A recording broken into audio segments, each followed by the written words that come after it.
The road to the Final Four continues. Our triple hitter finale. The Tennessee Volunteers in an intersectional matchup against the defending national champion Huskies of UConn. Hello again, everyone. Tim Brando. So happy to have Greg Anthony by my side. I submit for your approval, Tennessee is a viable opponent for a UConn team that could go deep in the NCAAs this year. No doubt about it. At 8-10, probably the best team in the country with that kind of a record. Keep in mind, they just got arguably their best player on the roster. And as we take a look at the starting lineups, you look and you see inside Jarnell Stokes, the freshman sensation, getting his first opportunity against Andre Drummond, one of the more celebrated low-post players in college basketball as a freshman. And the rest of those starting fives include guard-laden teams that do handle the basketball rather well. Our officials for today's game, Jamie Luckey will anchor this crew, along with Carl Hess and Michael Stevens. UConn 14-4, 4-3 in the Big East against the Volunteers, and the opening tap is controlled to the Huskies, and Shabazz Napier operates. And Tim, let's keep an eye on that matchup at the point guard position. Trey Golden, Shabazz Napier both have a lot of responsibility in terms of scoring the basketball as well. Inside, Drummond is bothered, but he gets the putback opportunity, and it rolls off the rim. Taken down by Josh Richardson. Trey Golden, much like Napier, more of a two-guard philosophy in a point guard system. A little stop and go, and he gives it up. Off the back iron, that one does not fall for Jerron Mayman.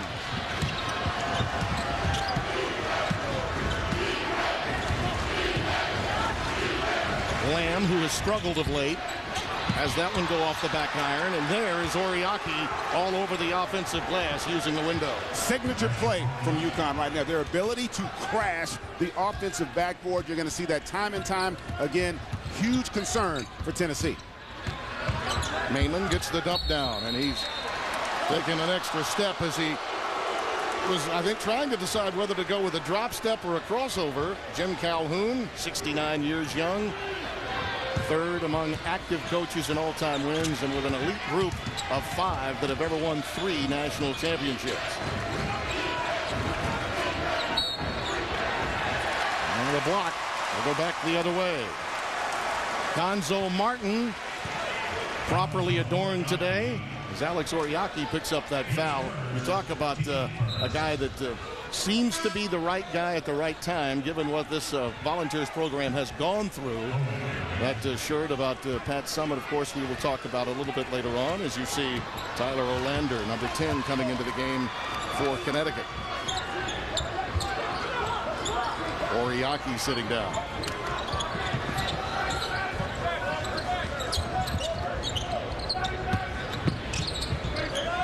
Stokes has got a good sweeping hook shot when he takes it into the lane. His first bucket here against Kentucky was that sweeping hook. Shot clock winding down. Golden lost it. Napier, 1-on-3, decides to pull up and take it. Ill-advised, perhaps, out of bounds, and it belongs to the Volunteers. Shabazz Napier, obviously, with supreme confidence there, but I'm sure Jim Calhoun would have preferred he bring that back out and get into that motion offense. It's been one of the issues with Napier. He's had to play a lot of minutes because of the loss of Ryan Boatwright. We'll get into the explanation as to his eligibility a little bit later on. But taking a few more easy shots, perhaps, than Calhoun would like of late. Mayman has that one rejected. UConn always one of the better teams in block shots.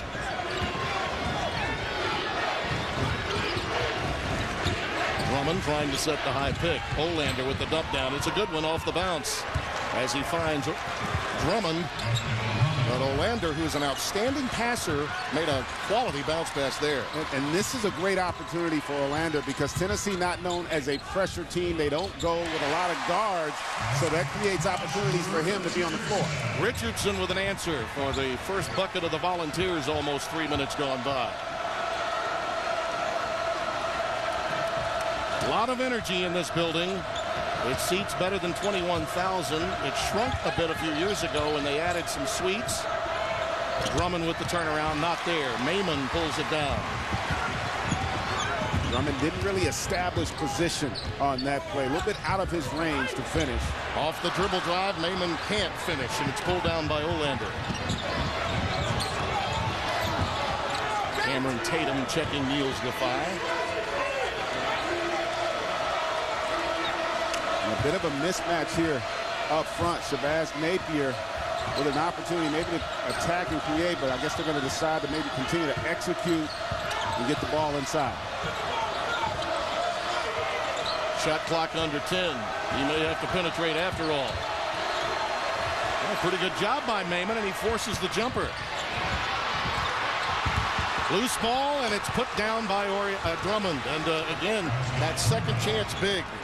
Well, you talked about it. Maiman did the job defensively, but now you take one of your better defensive rebounders away from the basket, creating that offensive rebound opportunity. A couple of turnovers for this Tennessee team, but Richardson's collected 2 field goals, and it's a 6-score lead for Connecticut.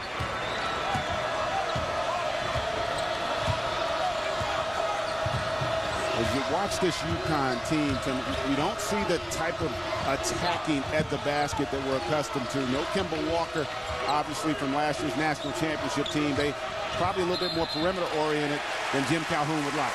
That time, Lamb, being dogged defensively by Richardson, picks up the foul. Andre Drummond playing his role in rejection roll, leading to more opportunities and finishing up. Off the bounce. We'll be back.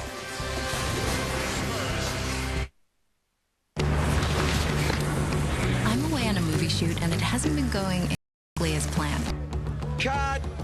I thought we'd be on location for 3 days. It's been 3 weeks, so I had to pick up some more things. Good thing I've got the City Simplicity card. I don't get hit with a fee if I'm late with a payment, which is good, because on this job, I may not be home for a while. The new City Simplicity card. No late fees, no penalty rate, no worries. Okay, here comes airplane. Okay, here's choo-choo. Check it, check it, check it, check it. Hi. Let me give it a shot. Great.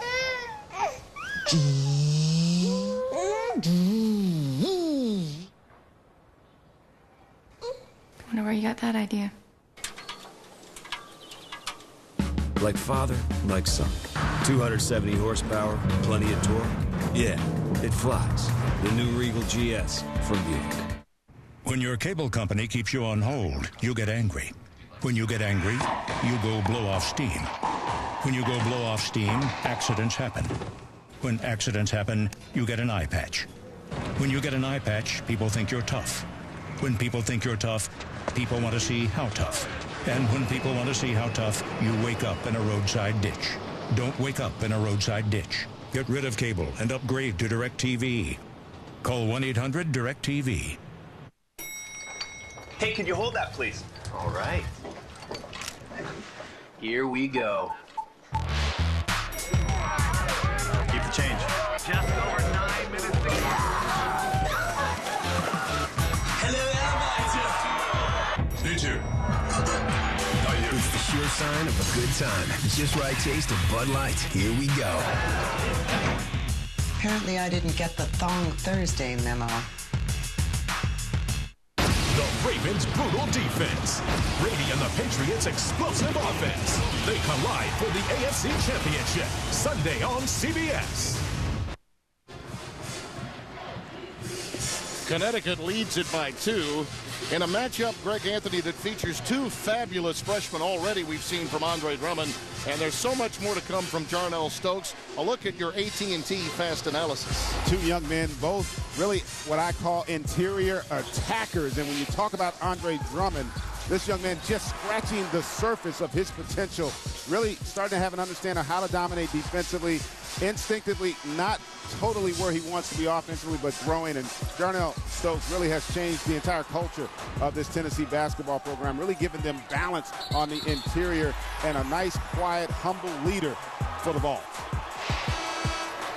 A freshman from Southwind High School. He's taking a rest now. He should be in his senior year, but because of an academic opportunity, he was able to get into an honors curriculum and then take an English class online, make his decision in December, and here he is in Tennessee. And I think the future is bright without question with him. No doubt about it.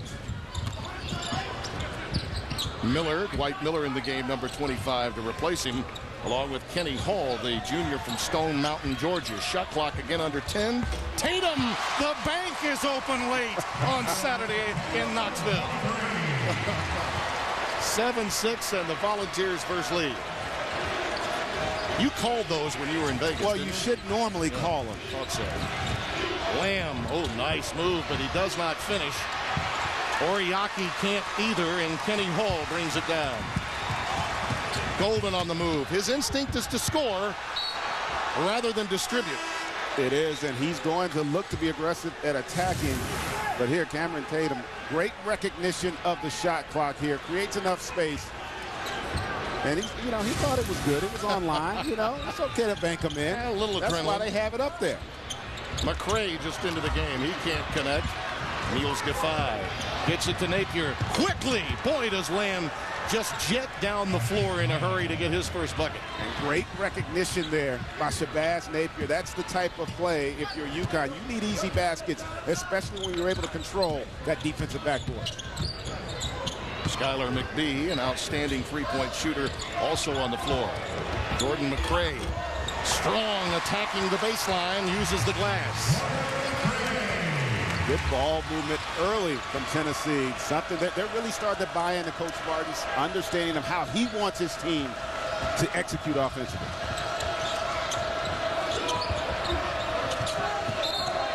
Off the ball, Lamb and McBee get tied up, and Skylar McBee is called for the foul. Take a look at the recognition here. Napier with the head up. Doesn't even take a dribble. That ball never touches the floor. Excellent transition opportunity. And then here, terrific penetration, great body control there. Oriaki unable to contest. Jordan McRae putting it in. This is one of those rare occasions when you see two point guards that both really would prefer playing the two. And because of that, I think it allows the matchup for the underdog to maybe have a better chance. Nice duck under, but it's a illegal one. Extra steps taken by Andre Drummond. It's rare when you say that, but it is true, isn't it? Sometimes it's very true. And you see here Drummond again, just a little extra step there. Good call by the officials. Shabazz Napier got the deflection, but he was the last to touch it. Out of bounds to Tennessee. And you make a great point, Tim. These guys do, both Napier and Golden, look to score it a little bit more. But in all fairness, their teams need them to score it as well because they don't necessarily have the potency offensively in other areas. Wes Washburn in the game, number 4, delivering it inside. Hall is in traffic, and Lamb comes away with it, a turnover. Talk about scratching the surface. This sophomore from Georgia, from Norcross, preseason All-America. I don't think he knows how good he can be. I really don't. Great point. I think Jim Calhoun wishes he did know. And he's learning it. And a steal. Washburn takes it away from Napier, and Shabazz picks up the foul. And Coach Martin talked about him, his athleticism. Washburn, he's going to have an impact defensively. March Madness is right around the corner. Sign up now at cbssports.com/brackets to be notified when the bracket games launch. You see Washburn taking a seat as Maiman has come back onto the floor along with Stokes. Tennessee gets large again up front for Cuonzo Martin.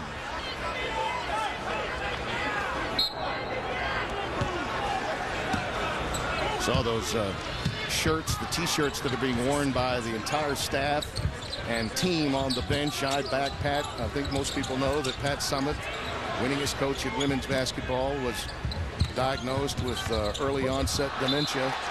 Thoughts and prayers are with her and her family. Her son Tyler Summitt is on this team, a sophomore from Knoxville, and to open the game, as John Ward once did in football, he takes the public address microphone and says, it's basketball time in Tennessee. And that really got the crowd going today. And Tim, you talked about it. What a wonderful atmosphere here in Knoxville. They have really bought into basketball here at this university. Roscoe Smith, number 22, has come into the game. He's a very explosive player, at times invisible, and at times a guy that can just take a game over. Lamb off the bounce. Long rebound taken down by Connecticut. And we've got a tie ball. DeAndre Daniels came away with it. And then a quality defensive play to get the tie up. And Tennessee has it. There's Tyler Summit. Young man on this club and son of Pat Summit. Can imagine everything that he's been through. So many people rooting for him. If any player deserves a mop-up basket in any game, it's that young man, right? No doubt about it. I tell you what, credit Tennessee here defensively early on. They've really eliminated UConn's ability to get into the paint from the perimeter, and they continue to attack the rim. Even though UConn's noted as a terrific shot-blocking team, Tennessee having success on the interior. There's a 9-2 run now for the Volunteers. Smith rejected by Stokes. Trey Golden looks to make a move. Gets the high pick from Jerron Mayman. Leaves it for Stokes on the wing.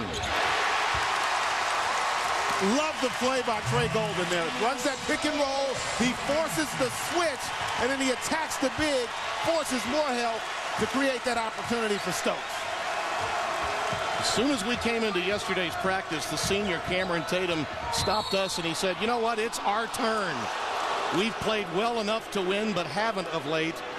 And this is a tremendous opportunity for us. And Jarnell Stokes, who just told his coach before the Kentucky game last week, give me a chance to play. Well, he played the nylon song here. Right there, you see it forces the help by Jeremy Lamb, and that creates the opportunity for Stokes. Nothing better for a big guy to get his rhythm with a perimeter jump shot.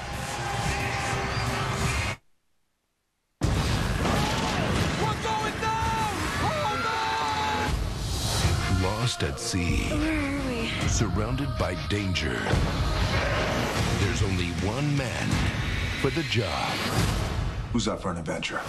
On February 10, run, run, run, run! Adventure has never been this fun.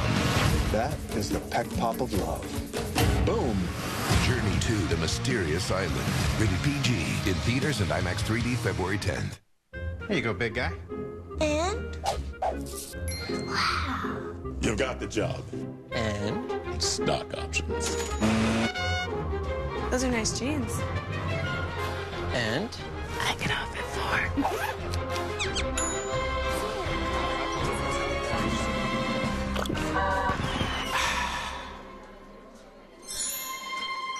Thank you. I wouldn't do that. Get married? No, I wouldn't use that single miles credit card. Nice ring.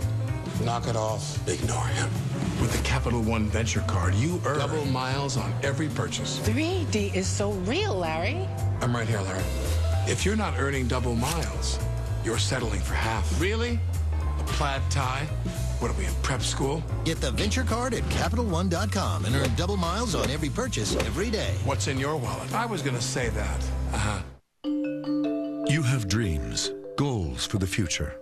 What if they were stolen from you by Alzheimer's? This cruel disease is the 6th leading cause of death and affects more than 5 million Americans. The Alzheimer's Association is taking action and has been a part of every major advancement. But we won't rest until we have a cure. You have dreams. Help the Alzheimer's Association protect them. Act now. Go to alz.org. Poor, abused, lonely woman? No. Money hungry? Yeah. I believe my dad was shot in cold blood. Was he? Wait till you hear the judge tonight. That one banner pretty much sums it up, the legacy of Pat Summit when she arrived on campus here as Pat Head. And, of course, an outstanding player, coach, Olympic performer, and all of those championships, the winningest coach in all of college basketball history, wearing T-shirts to honor her today in the major challenge that's ahead. And before the game, her son, this is the greatest honor of all, perhaps, for Tyler McBee. It's basketball time in Tennessee!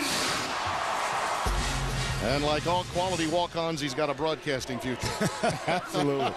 And I tell you what, there has been no one who's coached this game at any level or any gender any better than Pat Head Summer. I've had the honor of doing many a Connecticut and Tennessee women's basketball game, and believe me, those matchups are ones that will be etched in my gray matter forever. And the name, of course, on the court as well here in Knoxville. Revered, and all of the coaches. I remember when Bruce Pearl first got here, the person he wanted to meet and talk to most was Pat. And I think that's true for every coach. Absolutely. That's ever been here. Stokes trying to get loose inside. He feels he's got a mismatch with Olander. And Drummond nearly coming away with the pick on that pass that was perhaps thrown a bit lazily cross court.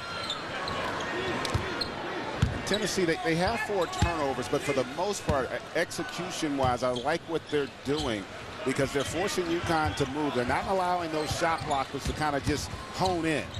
Golden dumps it to Stokes. He's tough down there, and he's fouled. Defy coming over to give help. But the foul does go inside against Olander. His first. And I really like what you get here when you're talking about Golden, the patience to allow that post dive.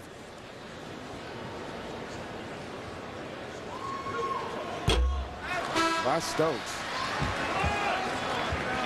He was recruited by literally everyone. And this was just a month ago. Think about it. Decision day was just a month ago.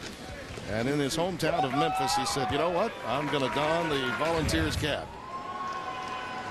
And that in and of itself is a huge story. The fact that he's from Memphis. Well, and it's never happened in basketball. You know, we hear about players coming in early their freshman years and foregoing their senior spring semesters for football. That's for practice. He's actually foregoing it to come and play right now. And it's never happened in college basketball. It's been happening in football for some time. Tatum comes away with a foul. Crowd does not agree with him. That's the first on Cameron Tatum. You see, he graduated early, and again, it comes because he is such a smart kid in the classroom. They have had a problem with Stokes, and it's trying to find shoes for him. He wears a size 20. I'd say those cruel shoes are back with Steve Martin fame. Comes away with that rebound with a quick outlet to Richardson. Golden alley-ooping. Naaman. And he took an extra step again with the ball fake. Shot blocking.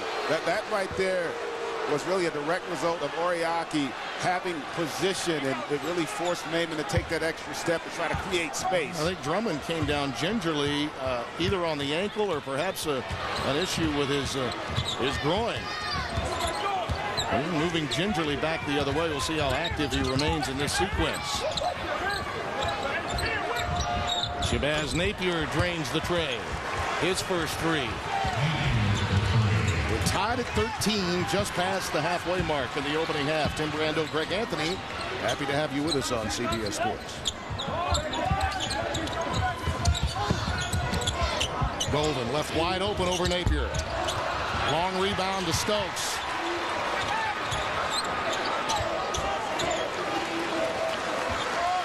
Stokes is, what a man out there. Richardson, too strong. Stokes, right in your face. Oh, the iron, unkind, but it's Naaman with the putback opportunity, and Defy brings it down. Napier waiting for some help. I think Stokes is tired, don't you? A little bit. Yep. And that was going to be an issue for them, and they knew that in terms of his conditioning. Really has not had an opportunity to get in game shape. Yeah. They're getting Dwight Miller ready to come in the game along with Kenny Hall on the next dead ball. Shot clock under 10 for Jeremy Lamb.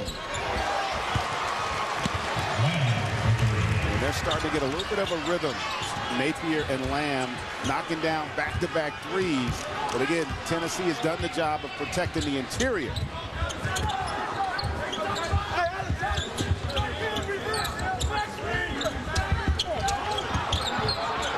Tatum, he wants to take it up, and he will. Thank you. And we're tied at 16. Heating up.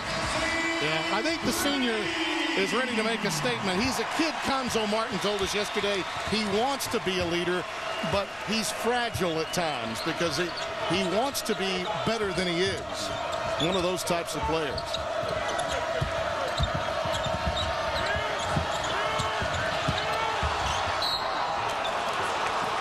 There was a push by Shai. I think this is an example sometimes of when you're a bit fatigued. He wanted play to stop, don't you think? Absolutely. Timeout. We're tied in Knoxville.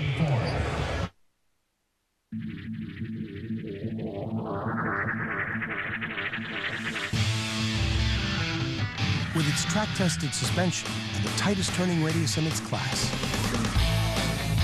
it makes a playground out of any obstacle course. The 2012 Lexus IS. It isn't real performance unless it's wielded with precision. See your Lexus dealer. The dryer goes, then the washer breaks. So tomorrow we're going to check out some deals at the warehouse stores. Hello? Warehouse stores. Consider this your wake-up call. Only Sears has all top 10 brands. So they're the only experts on all 10. And only Sears can guarantee the best price on all 10. It's called the Top 10 Advantage. You can call me the bus driver, because I'm taking everybody to school. Thinking about buying appliances somewhere else? Think again. Sears. I ain't eating that. Hello, Todd. Just calling to let you know I'm giving you the silent treatment. So you're calling to tell me you're giving me the silent treatment? Yeah. Jen, this is like the 8th time you've called. Fine. My family has free unlimited mobile to any mobile minutes. I can call all I want. I don't think you understand how the silent treatment works. Hello? Buy unlimited messaging and get free unlimited calling to any mobile phone on any network. AT&T. This year, I'm making a resolution. Eat more juicy steak. Applebee's introduces fresh new choices, all great tasting and under 550 calories, starting at just $9.99. Come taste for yourself and get half-price appetizers late night.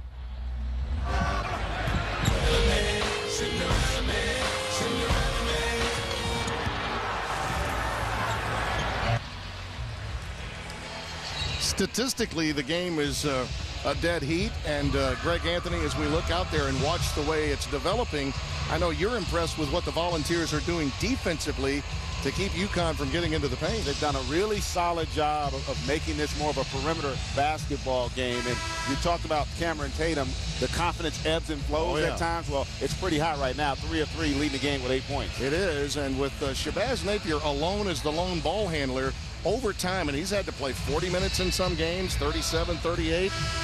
There's just not a lot of help with Ryan Boatwright not being eligible at this stage. It was a rather controversial, I'm sure, in the future article in the New York Times today by Joe Nacero, op-ed columnist, about the NCAA's ongoing look-in as to Boatwright's availability, and they need him on this Connecticut team to help Napier. You talk about the impact, and Jim Calhoun said something that was really interesting. You forget how young Lamb and Napier are, and at this stage, they haven't learned how to take breaks within the game.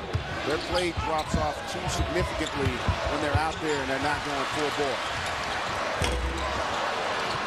Well, Hall couldn't get it to fall, and neither could Dwight Miller. Connecticut comes out of there with it, with the score still tied at 16. 13 minutes gone here at Knoxville. What a day it has been. Arkansas had a 20-point lead early, hung on to win in Fayetteville. That was a huge RPI victory for Mike Anderson's team against the Michigan Wolverines. And prior to that, Anthony Grant's club from Alabama, coming off a tough loss at Vanderbilt, gave Kentucky all they wanted and then some at Rupp Arena. Jeremy Lamb is a little gimpy. Foul was committed by Dwight Miller. Looks like he's going to stay in. He tweaked the ankle a little bit. Cameron Tatum was guarding him on a pin down. Now he's going to come out. DeAndre Daniels coming in. Yeah, they need him. because he's really the only other ball handler besides that guy, Shabazz Napier, who gets off the inbounds, an easy one. Great execution on the baseline there. Terrific screen freeing up Napier. A little too much dribbling for Golden. Another turnover for the Volunteers. That's their 6th.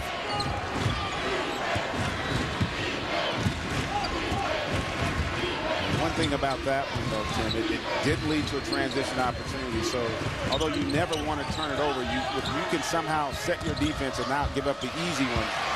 Well, he made up for it, didn't he? Yes, he did. A little help side defense and a pick. Jeremy Lamb just off the court trying to work out whatever the issue is. McBee off the back rim. Kenny Hall the rebound, and he sets the screen. Maimon, another offensive rebound for Tennessee. Tennessee is very physical along that front line. Impressed with how they're attacking. And a moving pick against Maimon. Trying to cut off Napier. The only one network will bring you TV's #1 drama, #1 comedy, and #1 new drama, and #1 new comedy. That's right.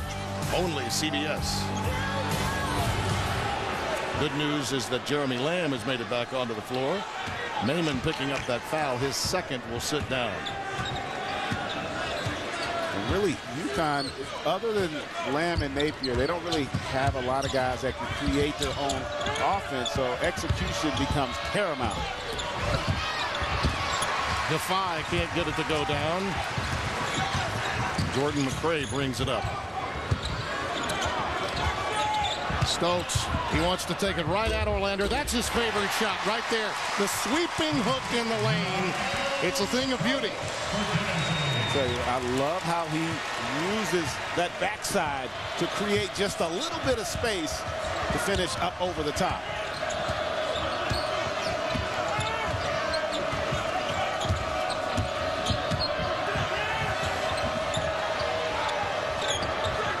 Defy and Olander are both good passers, not necessarily decent ball handlers. A good catch and shoot. Tried to use the window, but to no avail. And Trey Golden comes out of there with it.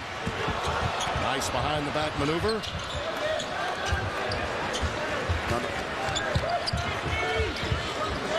Stokes trying to set the pick against Lamb. McBee, that's his spot. That's what he's in the game for. He hit the big 3. A season ago, you might recall, a number of them in that game to knock out, at the time, the Kansas Jayhawks in a huge victory early in the season. Grew in confidence from that. And off the ball, a foul is spotted.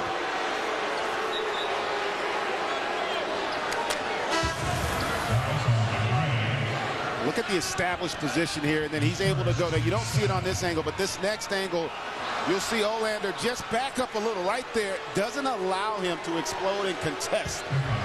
Great usage of that low, strong frame that Jarnell Stokes has. It's really impressive when you see a young man at that level, at that age, really having the presence and understanding of how to utilize his body. They'll have to keep in mind that he just got his 2nd foul. Golden leaves the game. Richardson comes in for him.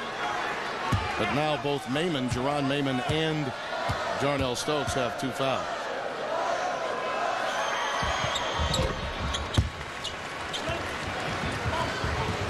Let's see what happens with Richardson now moving at the point, with Golden taking a much-needed rest before the 4-minute timeout. Conzo Martin really just trying to steal some time here and not lose in terms of the score. McBee, nice dump down to Hall. That was a beautiful dish. Sunday best on late Saturday.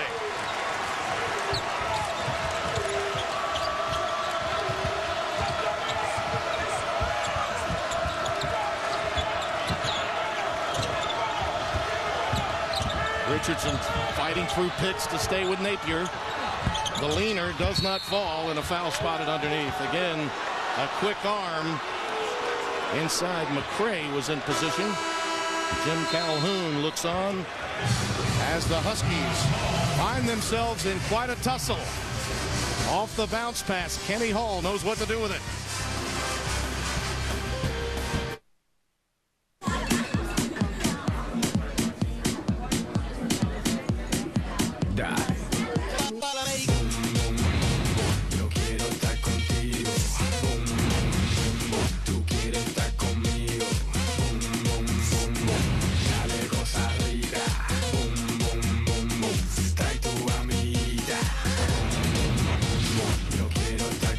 Get the party started. Dial it. Pitbull together with Bud Light. Here we go. So listen up. Ford F-150 was just named Motor Trend's 2012 Truck of the Year. Know why? Well, here's your lesson of the day, pal. It's all in the name. Motor Trend. See, the Ford F-150 is the only truck out there with EcoBoost, which is a powerful motor that also delivers on the trend of excellent gas mileage. Got it? It's Truck of the Year 101, baby. Class dismissed. This is the future. This is the Ford F-150. Hey, Brian, can I have some wheat thins? What? Can I have some wheat thins? They're wheat thins. Wheat thins. Wheat thins. Wheat thins. Why are you putting so much emphasis on the H? What are you talking about? I'm just saying wheat thins. Wheat thins. Wheat thins. Can I be in your commercial? No, it's our thing. We're doing it. Plain Dog leaving you hungry for more, girls? Sing it. From your mouth to Sonic's ears, right back to your mouth. That's an upside-down hot tub of flavor. Try one of these chili cheese favorites for $1.99. This is how you Sonic. You're watching NCAA basketball on CBS. Oh! 60 Minutes goes into the wild this weekend with 3 of our favorite stories. Don't miss the adventure Sunday on 60 Minutes. When you marry a girl, You forget I live here? I'm your wife. you marry her whole family. Don't miss the new hit comedy, Looking good. Rob, Thursday, only CBS. UConn here, take a look at this set.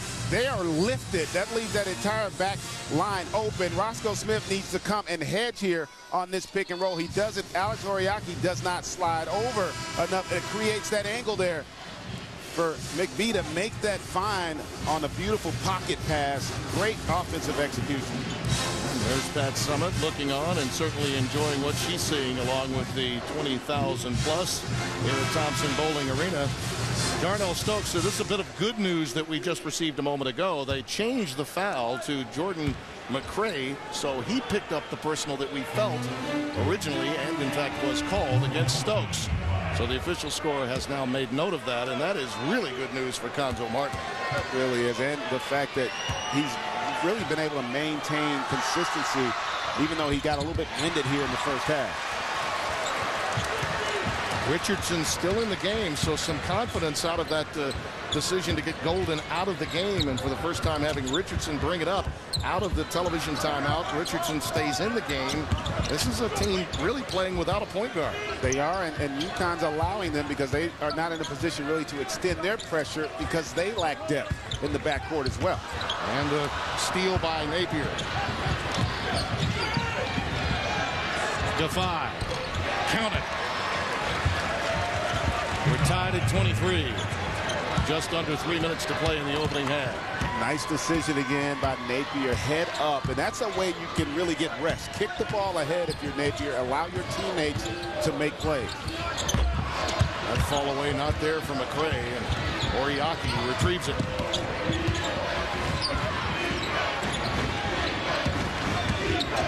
Lamb can't handle it.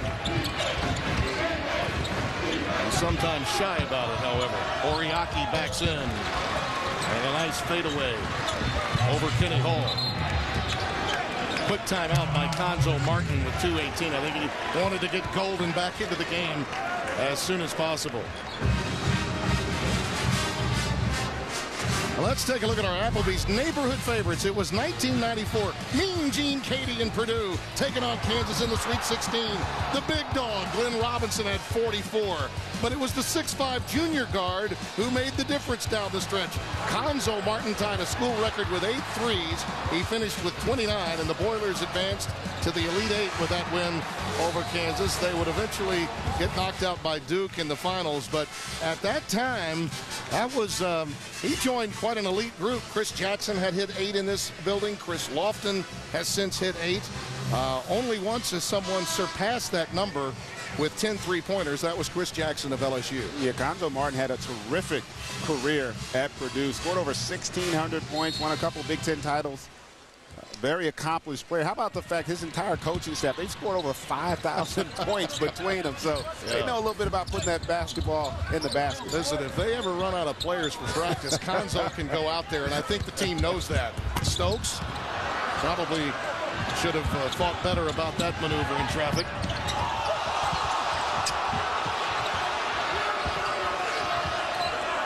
Teams like Tennessee that play well for 17, 18 minutes, Greg, it's those last 2 minutes of a half that really matter. Good teams know they've got to stay strong. Oriaki back up, rejected by Stokes. Napier alley-ooping for Roscoe Smith. He misses from point-blank range, and Oriaki gets the foul.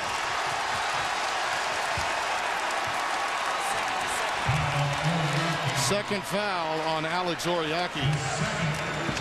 And what a feed there about Napier. Again, he's doing a great job with the recognition. And if you're Smith, you have got to finish it. You can see he never really quite got control of the basketball. Got to be frustrating. I should say Alex Oriaki there, a little bit winded here early on. Richardson got away with holding a jersey, too. Did you see that? Yeah. From downtown off the front rim, it does not fall. For Ronaldo Woolridge, senior from Sherman Oaks, California. Just over a minute to play, and it's still a 2-point Connecticut lead. You made that point about Tennessee, those lapses. Really similar scenario for UConn as well. They go through stretches where they struggle to score. Wow, that's a foul on Drummond going over the back. And that's his second. Well, coming up on AT&T at the half. Tracy Wolfson is the mediator with Seth Davis today. And they'll get you caught up on all the latest scores and highlights. What has been a very busy day in college basketball. It's all coming up on AT&T at the half. On CBS alone, we've had 2 outstanding games that they could talk about. Alabama, a game opponent for Calipari's Wildcats, and Mike Anderson's big win against Michigan today. For Arkansas in Fayetteville. Stokes, a face-up. Tied at 25. He's got the complete package. He can score with his back to the basket there. He faces up, able to knock down that short 17 jump shot. Did we not say at the outset of this game they were a worthy opponent at 8-10? Again, the fact their last 3 losses, folks, by combined 11 points, 2 of them on the road. Shot clock under 10. Lamb trying to do it on his own. Right to the rack. What a move off the glass. That's big time. Clock continues to run. Plenty of time for Trey Golden. Gets the pick from Stokes. A runner. Nice work by Olander defensively. Neither team is led by more than 5. And the defending national champs are up by a bucket. Well, that's the end of the first half, a 2-point game, and we'll send you to Tracy Wolfson in New York with AT&T at the half. After this message and a word from your local station, you're watching CBS Sports on the road to the Final Four. It's so nice to spend time, just you and me. I know. This is great. You know, I feel like... Did you just check the game on your phone? What? No. What am I, like some kind of summoner who can just summon footage to his phone like that? Come on. Guess I'm just a little oversensitive. It's just that you and yes. Only AT&T's network lets your iPhone download 3 times faster. AT&T.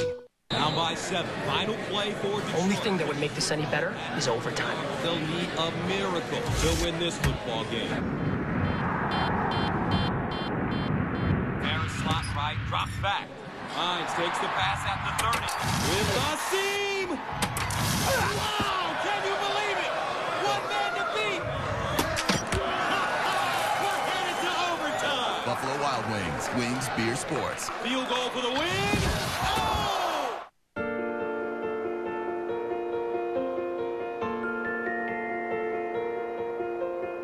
A polar bear cub is born with no sense of sight.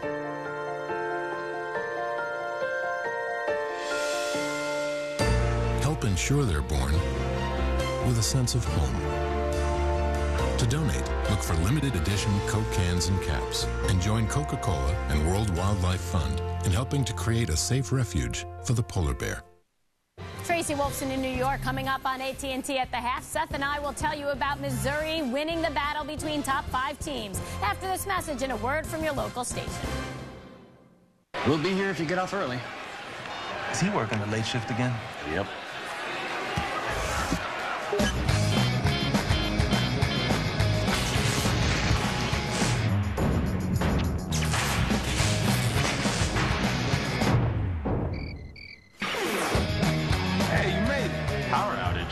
That's the 3rd one this week. Buffalo Wild Wings. Wings Beer Sports. Oh, it's my boss. Expect a preview of the madness. New Mexico, UNLV, tonight at 10. Only on CBS Sports Network. People's Choice winner favorite new TV drama, Person of Interest, CBS Thursday. Selected with care. Shaped by the world's finest craftsmen. It's a promise, as precious as the bond it signifies. A symbol of quality, inscribed at its very heart. Forevermark Diamonds. Available at King Jewelers, Nashville. Introducing our most enticing limited time offer ever from Ruby Tuesday. Fresh Endless Garden Bar and fresh baked biscuits. Now come free with all your favorite meals. Starting at just $8.99. Ruby Tuesday, your place.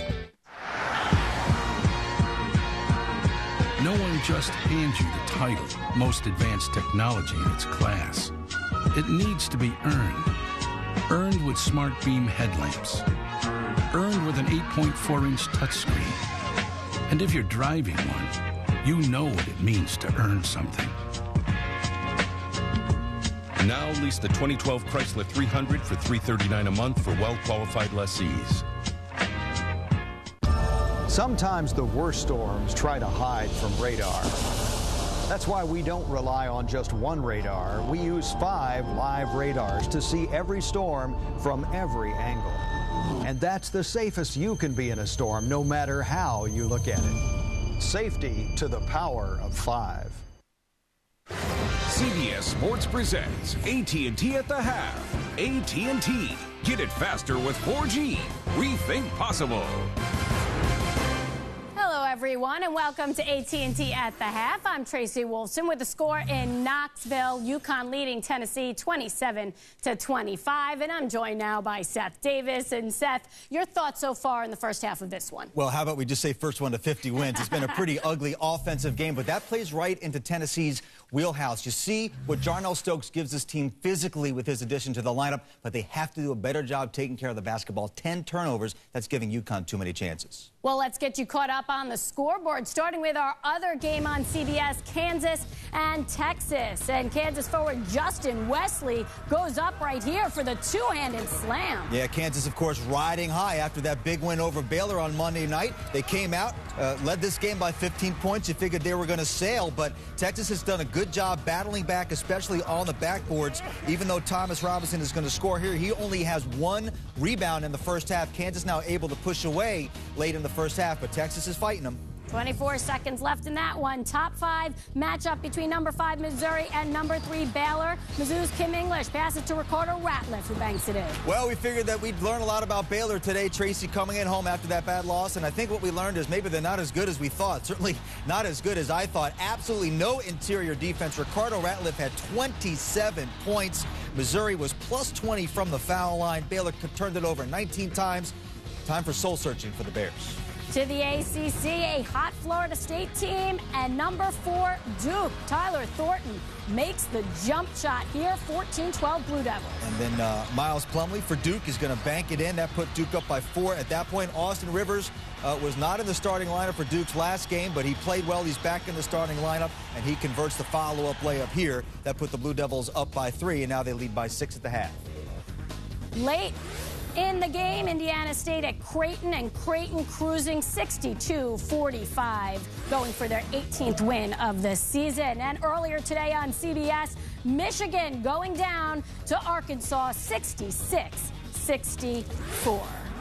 And West Virginia and Cincinnati, 24 seconds left to play in that one. Cincinnati up by 3. Coming up, we'll have more highlights of today's earlier games, including Kentucky scratching out a win as AT&T at the half rolls on.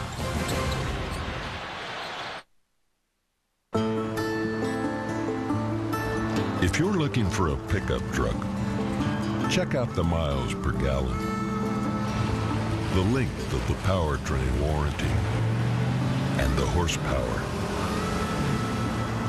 Only Ram delivers this kind of muscle. That'll thin out the herd real quick. Guts, glory, Ram. Larry, we just had the carpets cleaned. That was the pizza guy. You said you bought a DiGiorno. But the pizza came with cheesy breadsticks. DiGiorno Pizza and Breadsticks. It's not delivery, it's DiGiorno Pizza and Breadsticks. She found a box. Maybe because you left it right on the counter. My resolution is to treat myself and to have it all. Applebee's introduces fresh new choices, all great tasting and under 550 calories, starting at just $9.99. Come taste for yourself and get half-price appetizers late night. I wouldn't do that. Pay the check? No, I wouldn't use that single miles credit card. Hey, aren't you? Shh. I'm researching a role. Today's special, the Capital One Venture Card. You earn double miles on every purchase. Impressive. Chalk is a lost medium.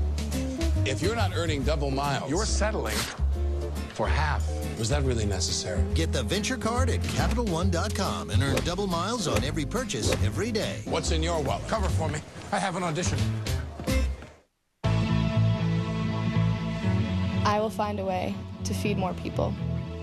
I will travel through time. I will travel through space. I will develop a vaccine to prevent cancer. I will change the way the game is played. I will lead a company. I will lead an orchestra. We will lead an energy revolution. The University of Connecticut, home to the power of will. The University of Tennessee is a place that astonishes the world, quietly. We operate one of the world's fastest supercomputers. Our scientists at Oak Ridge National Lab share knowledge unmatched on the planet. And while our professors may travel the globe, they also walk into classrooms where they teach and inspire greatness. Achievement is expected and realized here. Naturally, the University of Tennessee, where people and accomplishments flourish. CBS Sports presents AT&T at the half.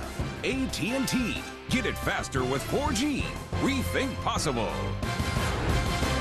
Welcome back to AT&T at the half. I'm Tracy Wolfson alongside Seth Davis, and let's get you caught up on action from earlier today, starting with a game scene here on CBS. Alabama taking on number 2 Kentucky, and what an effort by Trevor Relaford and the Tide, Seth. Yeah, Alabama did a great job fighting hard in this game, and I give Kentucky a lot of credit for hanging in there and doing what they needed to do to win. On a day when they weren't really clicking offensively, they put 6 guys in double figures. They got to the line for 40 free throws. They were +9 from the foul line. That was the difference in the game. In the Big Ten, Michigan State no trouble with Purdue, 83-58 the final there. Rutgers at number 12, Georgetown, and Rutgers guard Eli Carter takes the pass from teammate Mike Poole in the incredible reverse layup. Yeah, Carter's a very talented freshman. So is Otto Porter, by the way, for Georgetown here with that jumper, tying the game up at 50. Porter then hit 2 free throws to put the Hoyas up by a deuce. Carter on the drive, trying to send it to overtime. Could not go. Rutgers, a golden opportunity to win on the road, couldn't cash in. Speaking of overtime, at Madison Square Garden, Villanova came from behind late and beat St. John's in OT. In the Big 12, Oklahoma State shot 1 of 16 from 3, and as a result, K-State went on to win. Xavier and Dayton for sole possession of first place in the A-10. Dayton's Kevin Dillard passes it to Alex Gavrilovich for the layup. Yeah, Dayton, one of the surprise teams in America and inside the league. This was supposed to be a big game, but it was all Flyers from the start. Matt Cavanaugh there with 2 of his 20, and then Chris Johnson going to hit the 3. Dayton torched the nets 50% from the floor. They were +12 on the boards to Holloway yesterday. Got back in the scoring column for Xavier, 21 points in the loss. What a job by Archie Miller in his first season. A reminder, March Madness is right around the corner. Sign up now at cbssports.com/brackets to be notified when the bracket games launch. Be sure to tune in tomorrow for the AFC Championship game on CBS. The Baltimore Ravens take on the New England Patriots with a trip to Super Bowl 46 at stake. It all begins at 2 o'clock Eastern with a special playoff edition of the NFL Today. And the road to the Final Four continues next on Saturday on CBS, beginning at 1 o'clock Eastern with the Big 12 battle in the Lone Star State between Texas and number 3 Baylor. AT&T at the half continues in a moment.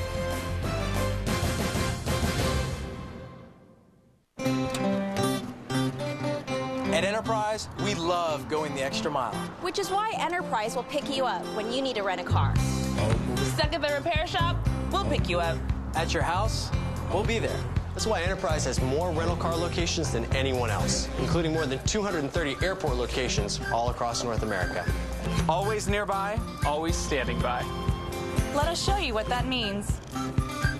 Pick Enterprise. We'll pick you up.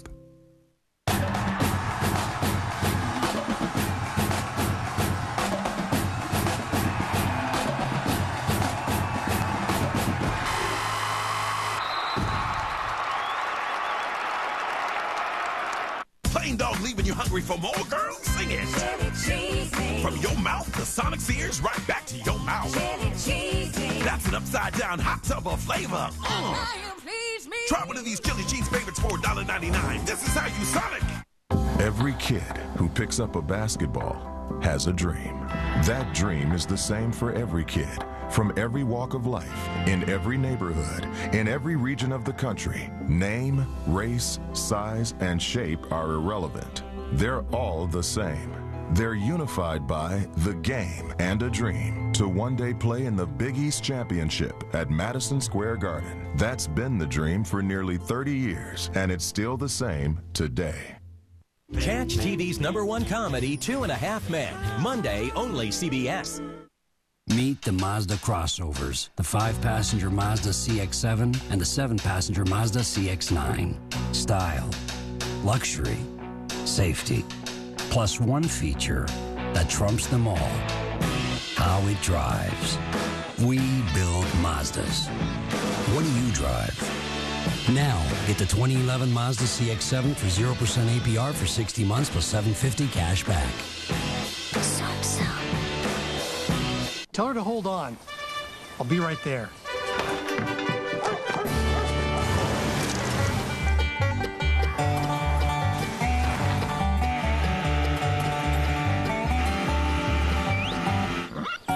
Service that's there when you need it. That's why 96% of our auto policy holders return every year.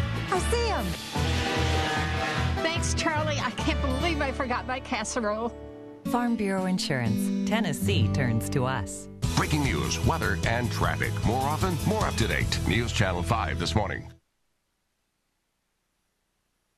CBS Sports NCAA basketball coverage is sponsored by AT&T. Get it faster with 4G. Rethink possible. Sonic. This is how you Sonic. And by Ram Trucks. Guts. Glory. Ram. The popcorn tastes good, and so does this game. It's 27-25. Couple of wily left-handers on hand for this one as you take a look at our Coke Zero first half stats. And as a smooth lefty, talk to me about what you saw in the first half, those numbers that got your attention. You know, the only thing that stood out for me was the depth or lack thereof from UConn's standpoint. 7 bench points for Tennessee was huge. If you're UConn, will you have enough left in the tank? Because Jim Calhoun doesn't have the luxury of bringing somebody in to really be a difference maker. At least it hasn't happened in the first half. How Conzo Martin uses Jarnell Stokes is also, I think, that important, because this is a guy that's getting his first start ever as a volunteer and really is not in game shape yet. He really isn't, but he is so polished offensively. He can face up and knock down jump shots, plus he can score in traffic. And folks, he does it on both ends. 2 block shots in that first half as well. He's going to be critical for Tennessee in the second half.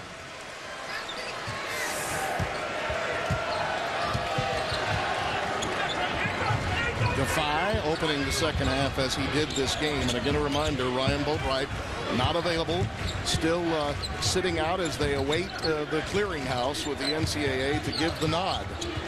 And I mentioned earlier that piece in the New York Times. I was told earlier as well there will be a second piece written by the op-ed writer, Joe Nocera, on Tuesday that no doubt will get a lot of attention.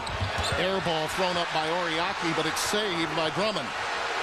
Napier with the shot clock winding down, and it's a violation. Tennessee will get it. And Jim Calhoun not happy with that sequence. But how about Stokes' post defense on Oriaki on that possession, never allowing him to get close enough to get comfortable with that post-up. Tennessee had not managed to make a free throw in the first 20 minutes either. They got to the line a couple of times, but have not scratched at the free throw line. Richardson leaves it for Tatum. On the wing, he's got it. He leads the way for the Volunteers, had 8 at the break, and has 11 for the day now. And what did Coach Martin say? If he gets that first one to go, his confidence goes through the roof.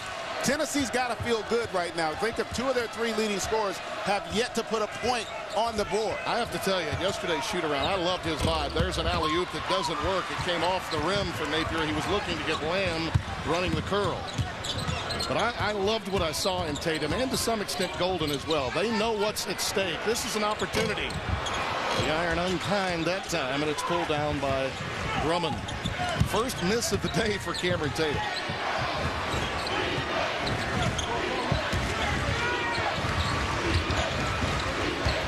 Lamb will stop and go and floater. Doesn't get it to go. Stokes clears. Nothing coming easy for UConn here to start this second half offensively. Oriaki gets tied up with Maimon. Alex Oriaki puts up his third, the first Husky to pick up his third foul. So take a look here. Yep, that's what I call a bet move there by Maimon. Yep. Drawing that foul, trying to establish the post position early in transition. You know, in a game like this, you see Olander having to come in for Oriaki, but given the issues that they have handling the basketball, I'm not certain that Oriaki is not maybe a better choice offensively. What are your thoughts? Maimon not there. There's Stokes again on the offensive glass. Count it, and a foul. You make a great point. The problem, though, that this is becoming a more physical, defensive-oriented game, and that's an example there. With not having Oriaki in the game, it creates the offensive rebounding possibilities, and Stokes is there and able to finish. So it's a catch-22 if you're UConn. He may be, Calhoun may be in a position now with Roscoe Smith coming in and out with Olander, making offensive for defensive substitutions, and we're only a couple of minutes deep into the second half. He's searching right now. He's searching to find some group that has a rhythm and a confidence about their play out on the floor, because we talked about it. Offensively, they're not getting anything in rhythm. Credit Tennessee defensively for being able to disrupt. But UConn not really built as a team that can consistently beat you one-on-one. Roscoe Smith can take off. He only averages 3.7 a game, but he can become explosive on this end of the floor when he wants. Drummond not there. Smith kept it alive. On the wing, not there. Pulled down again by Stokes. He is quickly becoming a stat sheet stuffer, as our friend and colleague Clark Kellogg would say. And the beauty of his game, he does not dominate the basketball. You know, everyone else is still able to play in rhythm out on the floor while he does his thing. Tatum, nice dish. Beautifully done to Maimon. The ball fake from the perimeter, then he dropped the dime down low. Now let's see if that gets Maimon going. Tatum having a spectacular game here, setting the tone for the ball. 7-0 spurt to open this half for the Volunteers.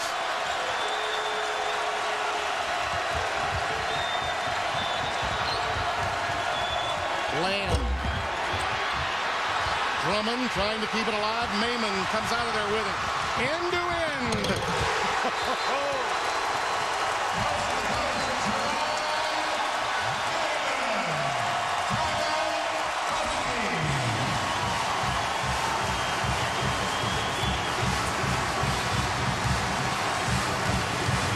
run. And in this moment, Geron was the main man. When you pay too much for cable, you throw things. When you throw things, people think you have anger issues. When people think you have anger issues, your schedule clears up. When your schedule clears up, you grow a scraggly beard. When you grow a scraggly beard, you start taking in stray animals. And when you start taking in stray animals, you can't stop taking in stray animals. Stop taking in stray animals. Get rid of cable and upgrade to DirecTV. Call 1-800-DirecTV. Welcome back to Hack Job. Today, we're with the Gilberts. Okay, guys, are you ready to see your new kitchen? Let's go. Take a look. Oh, here we go. It looks amazing. You didn't do anything. You just put Bud Light on the counter. Exactly. It totally opens it up. We gave it a fun vibe. Clearly, this is a room people want to hang out in. It's the sure sign of a good time. It's just right taste of Bud Light. Here we go. The landscapers are here. Nice.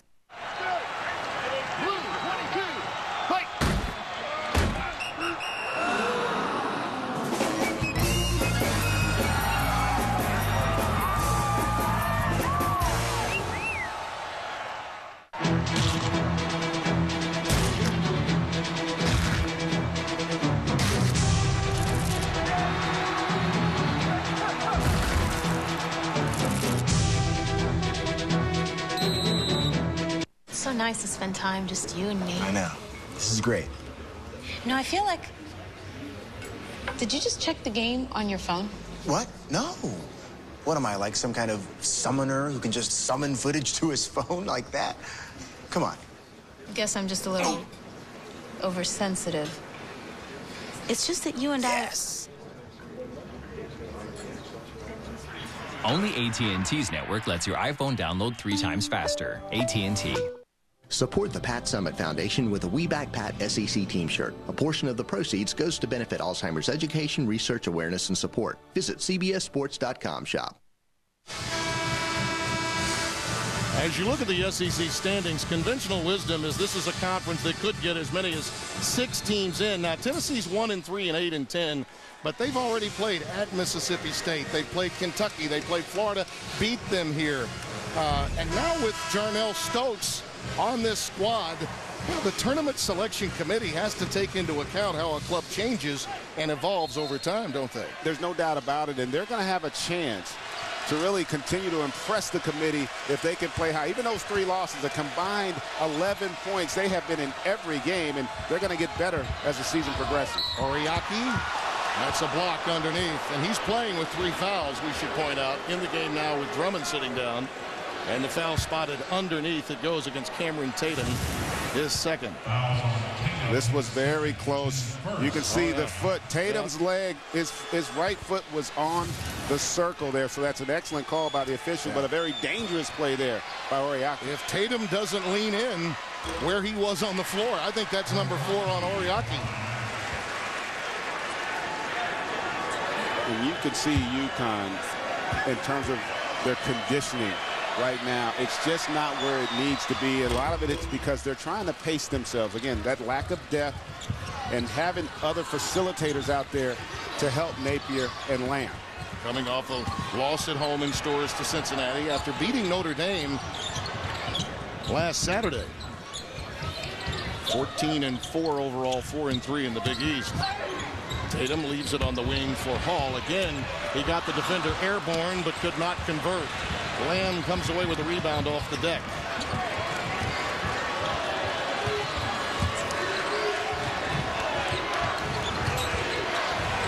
Naiman knocks that one away. It'll be controlled to Connecticut.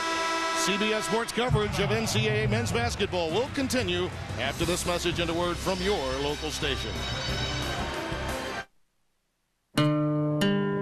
Anything? No. How about now? Nope.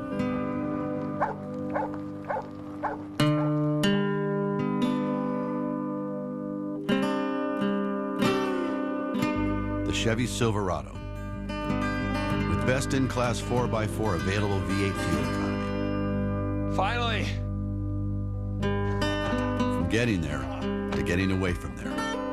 Chevy runs deep. 2 tribes, 1 beach. Survivor premieres CBS February 15th. These obstacles are a challenge for any driver. But for the driver of a Lexus IS 250, the real challenge is doing it backwards. This is class-leading turning radius. This is precision you can feel. This is the Lexus IS. See Lexus of Nashville in Cool Springs and Lexus of Nashville North in Rivergate. Selected with care. Shaped by the world's finest craftsmen. It's a promise, as precious as the bond it signifies. A symbol of quality, inscribed at its very heart. Forever marked diamonds. Available at King Jewelers, Nashville.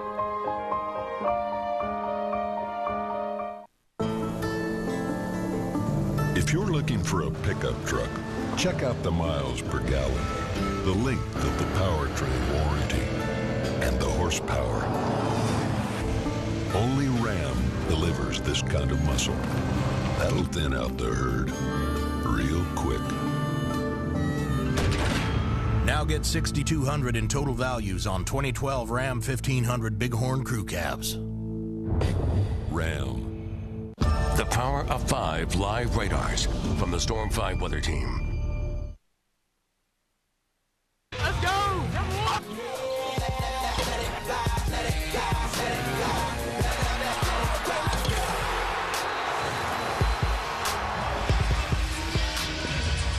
Well, your happy-dappy announcers. Tim Brando, Greg Anthony for the 34-28 Tennessee lead. And tomorrow on 60 Minutes, go into the wild with 3 of our favorite adventure stories on a special edition of 60 Minutes tomorrow.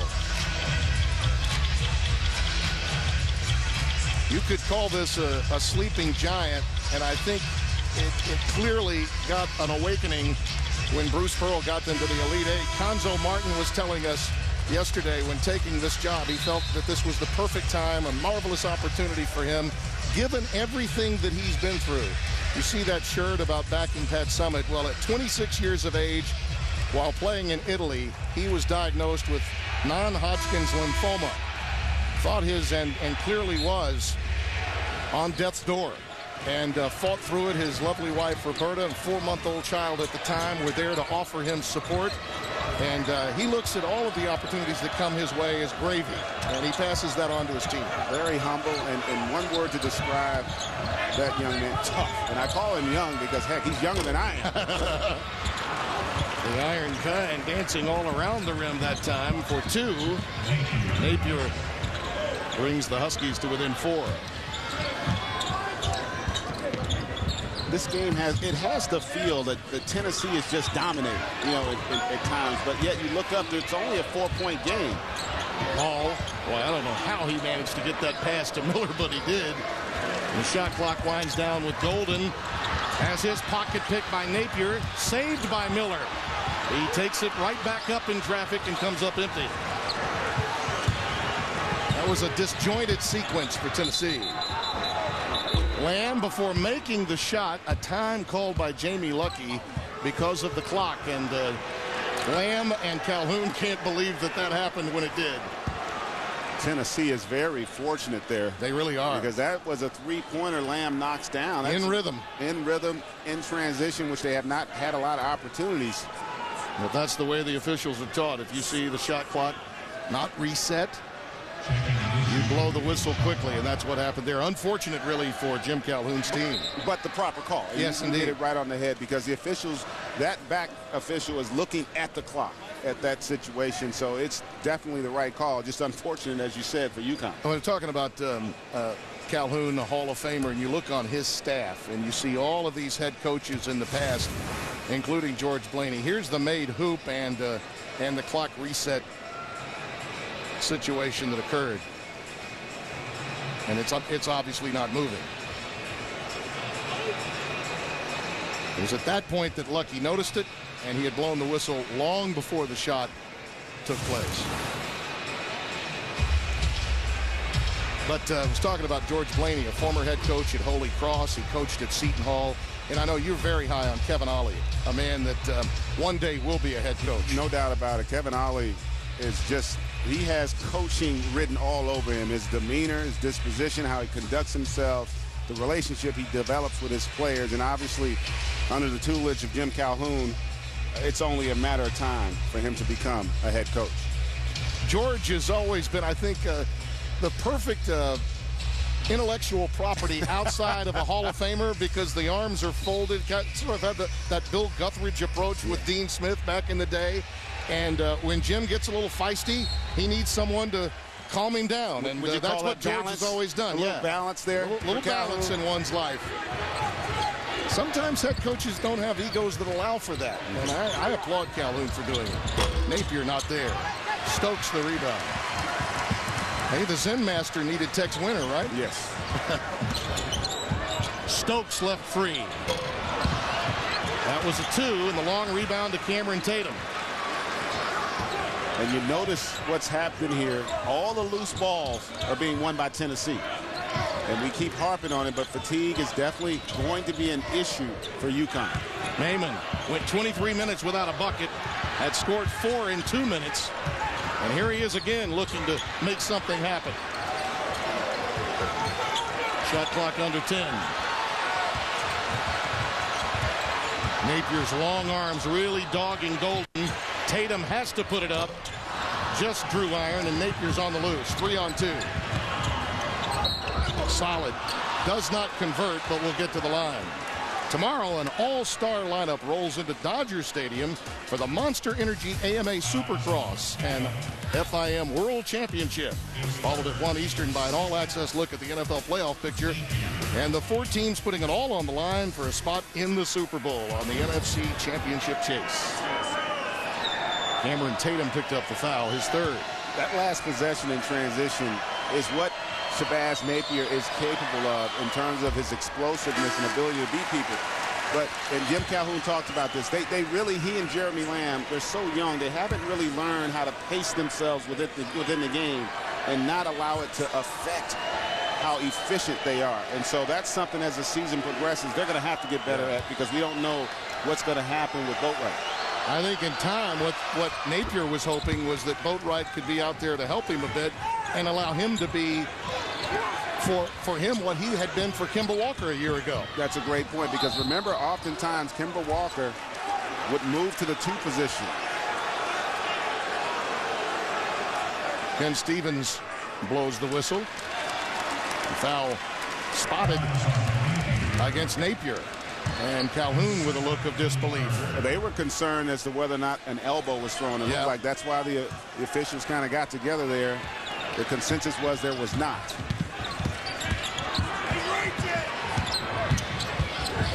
Skylar McBee picked up on the switch by Shabazz Napier.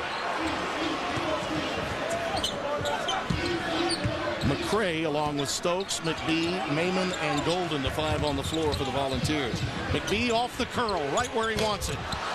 He did not get the shoulder square that time.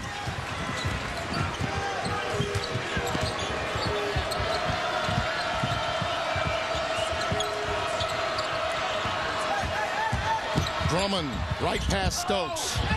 Not there, pulled down by Jerron Maimon. And you can see Drummond just a little raw right now offensively. Golden dishes to McCray. And a push.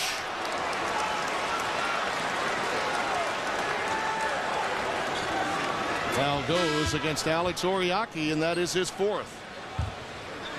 Drummond sits down, and Orlando will come back into the game. And this possession here, they were concerned, was this an elbow? And I thought it was the right call. There was contact, but I don't think the intent was to throw an elbow there by Nate, I should say by Golden.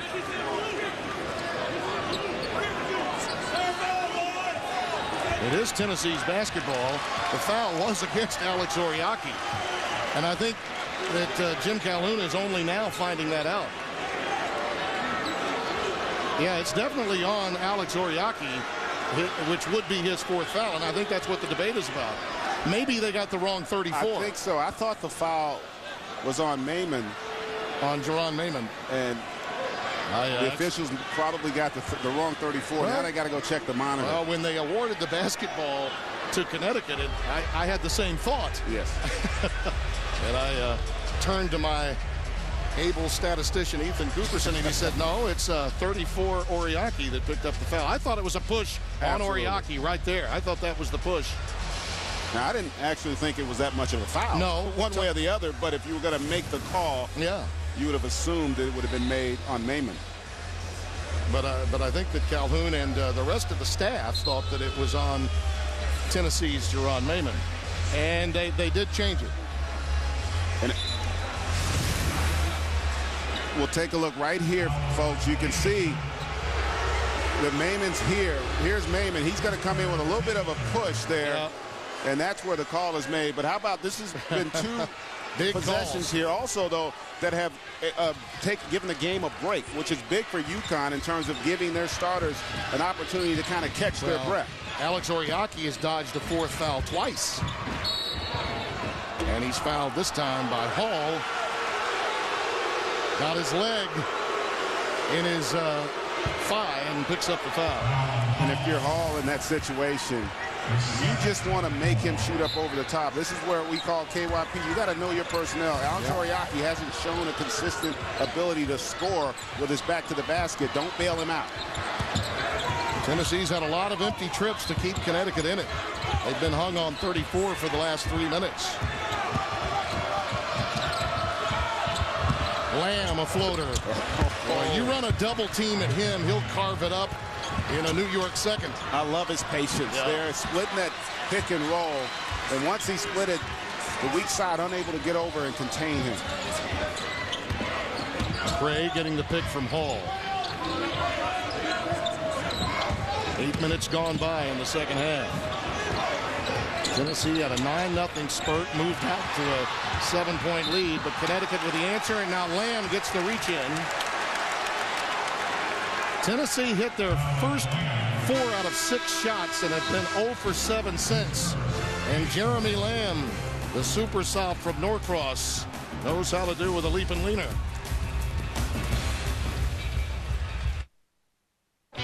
This year, I'm making a resolution. Eat more juicy steak. Applebee's introduces fresh new choices, all great tasting and under 550 calories, starting at just $9.99. Come taste for yourself and get half-price appetizers late night. Larry, we just had the carpets cleaned. That was the pizza guy. You said you bought a DiGiorno. But the pizza came with cheesy breadsticks. DiGiorno Pizza and Breadsticks. It's not delivery, it's DiGiorno Pizza and Breadsticks. She found a box. Maybe because you left it right on the counter.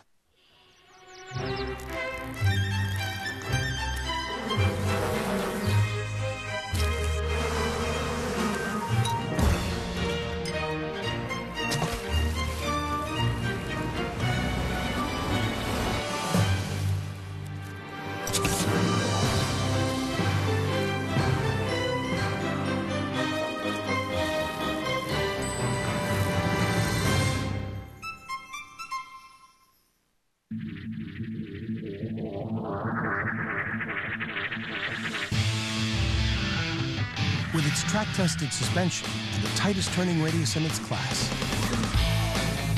it makes a playground out of any obstacle course. The 2012 Lexus IS. It isn't real performance unless it's wielded with precision. See your Lexus dealer.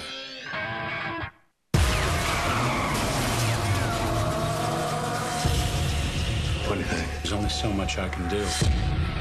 Every time we call the FBI, somebody ends up dead. I thought we were on the same team here. I need you to get a message to Brass. Tell him to bring us in. We're too late.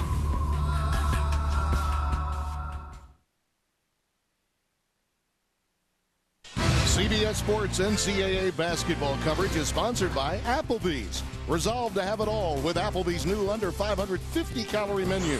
State Farm, for auto, home, life, and banking, get to a better state.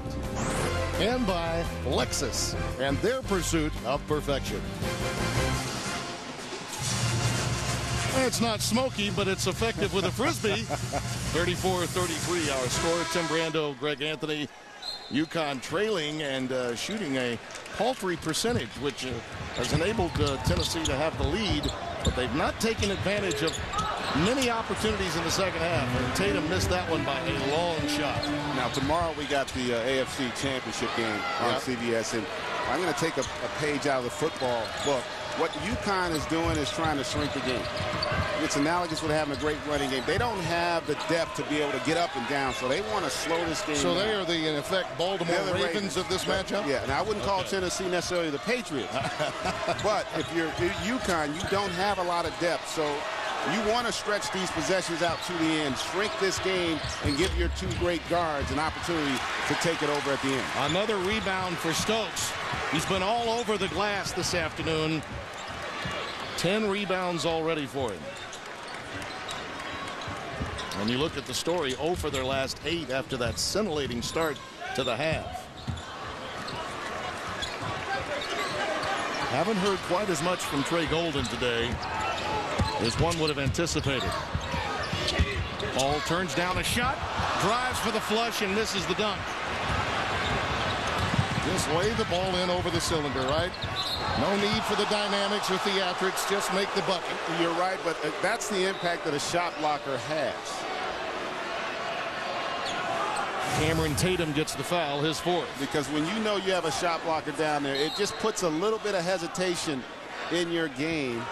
He alters a lot of shots, and that's something as Drummond continues to understand how to play and gets more experience. You're going to see a lot more of that on this level. You know, in a lot of ways, Greg, if Connecticut could come away with the win here, that's an offensive foul. Violation, inside is spotted against Connecticut's Jeremy Lamb. The block, his 2nd. You survive without Boatwright for this period of time, not only with this game, but in the Big East. And I know that's what Connecticut is thinking. We just need to shorten these games until we can get Ryan Boatwright back. We're talking about a guy that averages 10 points, 3.5 assists per game, and is clearly good with the ball in his hands. And more importantly than that even, what it does, Timmy, it puts everybody in a position of comfort out on the floor. Foul spotted inside against the Huskies. Tomorrow, the winners go to the Super Bowl. As you mentioned, Ray Rice and the Ravens take a run at Tom Brady and the Patriots, the AFC Championships. It all begins live at 2 Eastern with a special playoff edition of the NFL Today, presented by Southwest Airlines. Andre Drummond got the foul, his 3rd. He joins Oriaki at that number with better than 10 minutes remaining. Alex Oriaki returns and Drummond exits. You'd expect with his experience perhaps to play a bit better with 3 fouls than would Drummond. Yeah, but if you're Jim Calhoun, you don't want to risk the possibility of not having him down the stretch. And wow, Oriaki lost it out of bounds. Tennessee gets it back. That's great hustle there by Josh Richardson, keeping the ball alive for Tennessee. And an offensive foul off the inbound, spotted by Carl Hess. But he can't stand prosperity. Yep. As the young man goes there and then commits the violation off the ball, Josh Richardson. So you saw the very best and worst of him in that one sequence. We are in the bonus the rest of the way. Well, the game will significantly slow down when fouls are committed. Lamb barely drew iron. Golden looking to push it. McBee was spotting up for the 3 and lost the handle. There's Stokes. I tell you, he's got the mailman's delivery, in my opinion. He looks a lot like Karl Malone to me. Unbelievable touch for somebody who is so strong and physically gifted. He still has that soft touch out on the perimeter.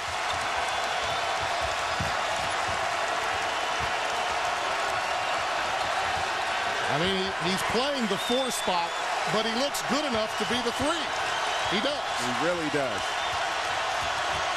Lamb all the way to the rack.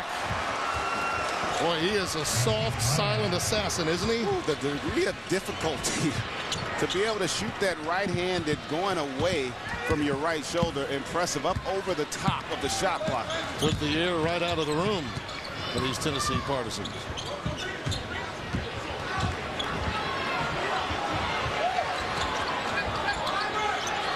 Stokes puts it on the deck, drives, and Oriaki got his fourth. That's a difficult guard, and that's so tough to deal with as a post defender when you got to step outside of the paint and have to move laterally. But take a look at Jeremy Lamb here, able to float and stay in the air what seemed like forever, and then here Oriaki with the little hip check there. Great call by the official. Again, the ability of Jarnell Stokes. He can do it all. Face up, back to the basket. He knows how to use his body. He's only going to get better. I don't want to appear unfair as you see Drummond come in along with Roscoe Smith, Oriaki, and Olander leave by hanging the mailman tag on Stokes. But give me a player that's currently in college basketball that has a body and flair for the game in the post that's similar to this man. Jared Sullinger. That's it. And I would say, is that about as great as Jared Sullinger is, he's showing me some things here today, Jarnell Stokes, that you don't typically see Sullinger do. Offensive rebound and putback. Kenny Hall. Not having Oriaki. That's an example. That's what we talked about. That's why you want him in a game like this, because Tennessee will attack that offensive glass. You need your best defensive rebounders on the floor. Napier. Couple of silencers thrown up by the two stars offensively, Lamb and Napier. Tennessee leads by 3. Stokes, why not? Take it right back to the rack. We are seeing a star in the making on national television today. Get ready, world. Jarnell Stokes is your #1 volunteer. He's been the best player on the floor thus far. Golden with a steal. Fouled by Napier.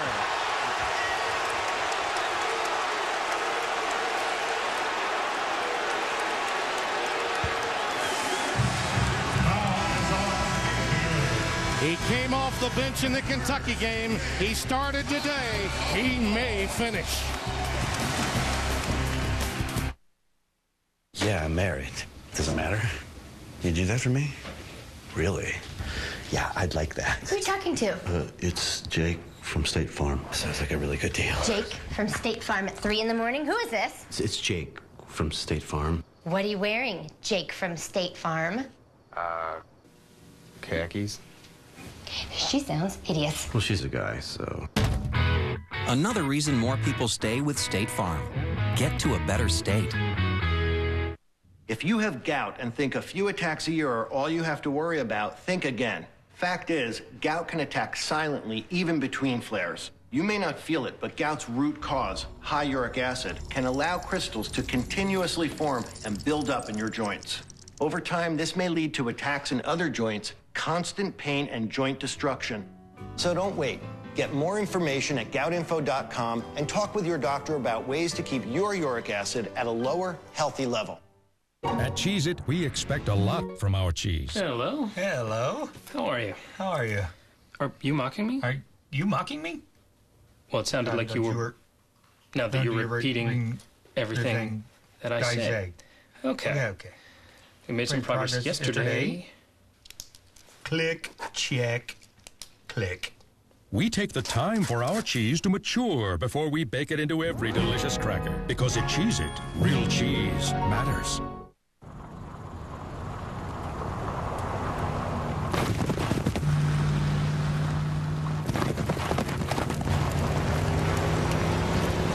You won't find the toughness of a Ram 1500 combined with the legendary power of a Hemi V8 in any other truck.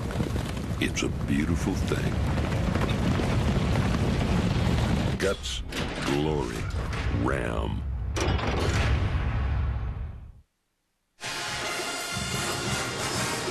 The bench point story that you commented on at halftime as you look at our game summary is still a major story, but Jarnell Stokes' first double-double as a starter here at Tennessee is clearly the headline of the moment. you never thought, I knew the guy was talented. The young man has shown it, but I didn't think he would be the best player on the floor. He's clearly been that today and the difference maker in the game. The thing I love about him, he's got that humility. He looks around before he makes his own move, and then he decides, you know what?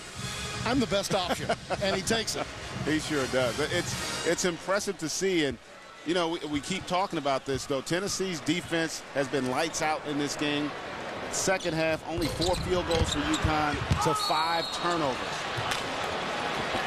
Golden unable to connect at the free throw line. Tennessee was 0 for in the first half at the stripe. Many chances for them today, and you see it.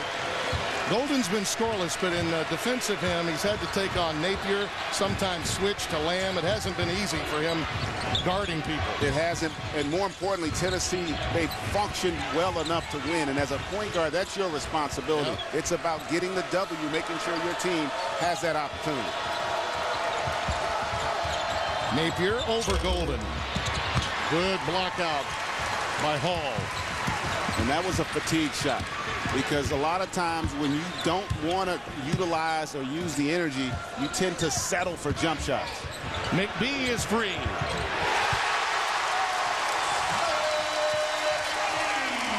Largest lead of the day. 45-37 Volunteers. Under 7 to play.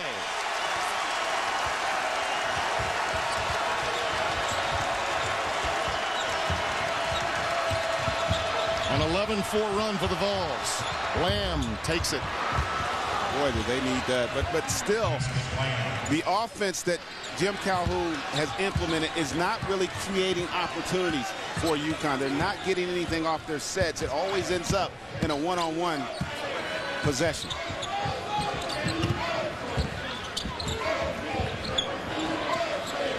When we were asking Hanzo Martin yesterday about team leaders, he had to think for a moment, and then he said Jerron Mayman. It's tough for a post player to do that, to be perceived as the leader. But I tell you, Jarnell Stokes is quickly becoming one as well. McBee has his pocket picked by Lamb. All the way to the rack he goes. And that'll be a 2-shot violation. He'll get to the free throw line.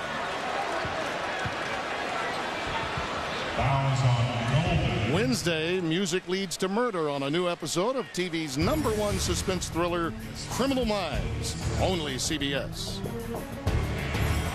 Lamb was holding his left shoulder before he got to the stripe. Defy, Olander, and Oriaki look to come in. Here's the bump after McBee had his pocket picked. Good decision here not to allow that ball to get to the rim. And again, as poorly as things have gone at times for UConn, you look up, it's still a 2-possession game. So the opportunity is there on the road, and that's really all you could ask for if you're UConn. Naaman lost his footing, wanted to take it to the rack, but could not. Got it back, though, off the feed from Tatum. Yes!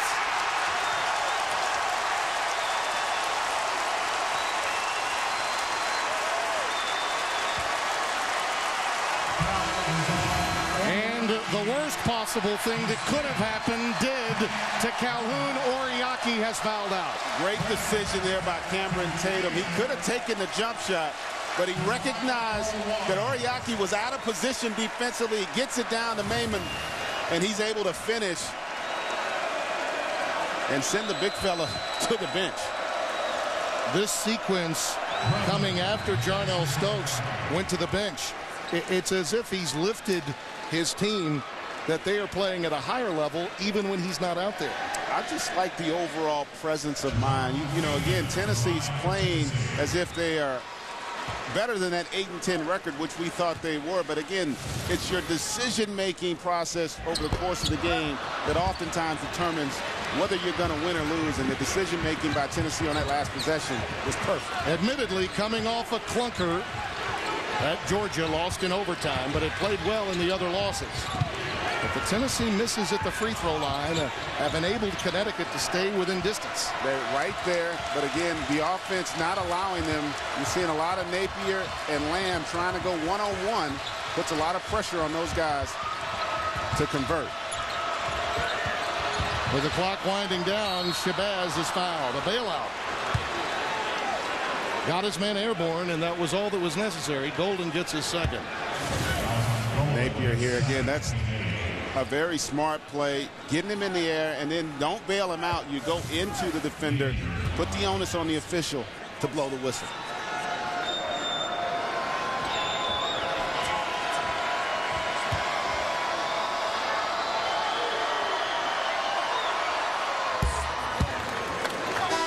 He is having to grow up in a very big way, Napier, with Boatwright not available. You see Stokes re-entering the game, and Hall checks out.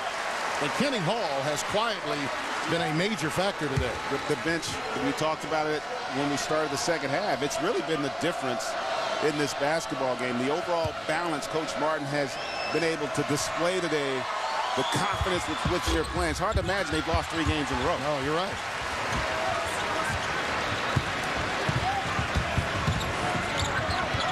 They beat Florida in here a couple of weeks ago and then had great chances against both Mississippi State and Kentucky. And as I mentioned, played poorly but had a chance to win in Athens, Georgia the other night. That game went to overtime. It did. Maimon leans in. Drummond offering little defensively that time. And again, Oriaki not being out there, maybe not having a huge game statistically, but he had been able to keep Maimon under control. Now he's able to get into a groove.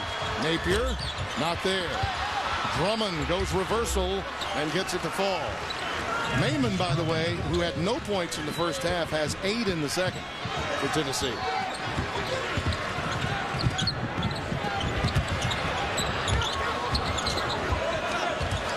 You talked about the depth. How about the fact that 2 of their 3 leading scorers didn't score?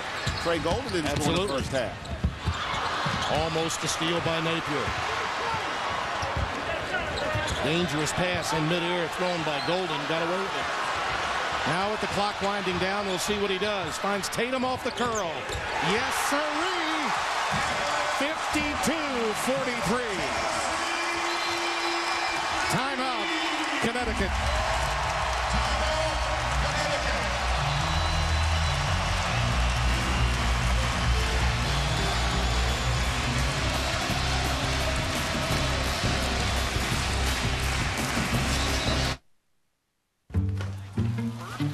Hey, where you been?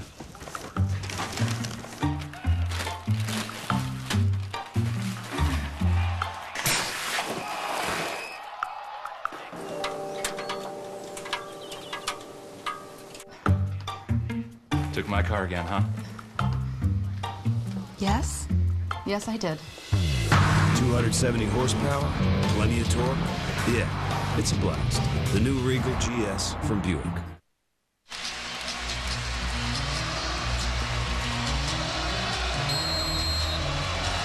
In what is known as football country, this is quite a basketball scene, is it not?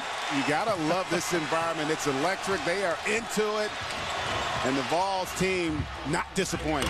Napier not there. Loose ball run down by Maimon. Again, those 50-50 plays have been with Tennessee. They've won them all. And it's directly attributable to the fact that UConn just not able to expend the energy trying to pace themselves, and it's costing them. Tennessee has scored on 8 of their last 9 trips.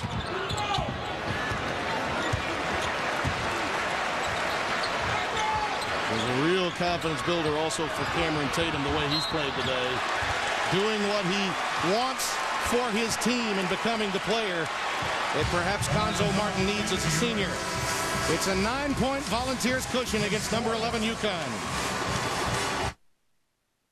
We at Bud Light, like most advertisers, were going to run a 3D commercial this year. In fact, we made one, but it didn't test well. Here we go. Actually, it tested too well. We concluded that running this commercial would have been inappropriate, so we didn't. You're welcome, America. It's the sure sign of a good time. The just right taste of Bud Light. Here we go.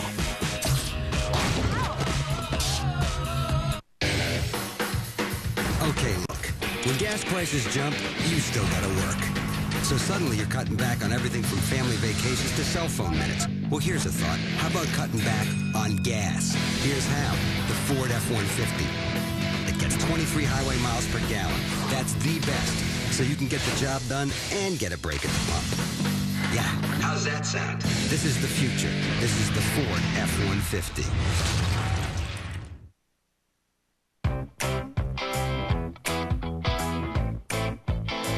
Is it something for everyone?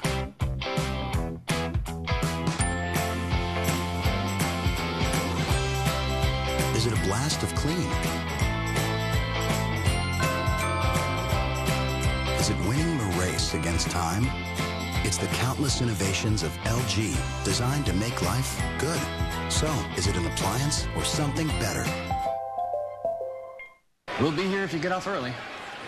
Is he working the late shift again? Yep.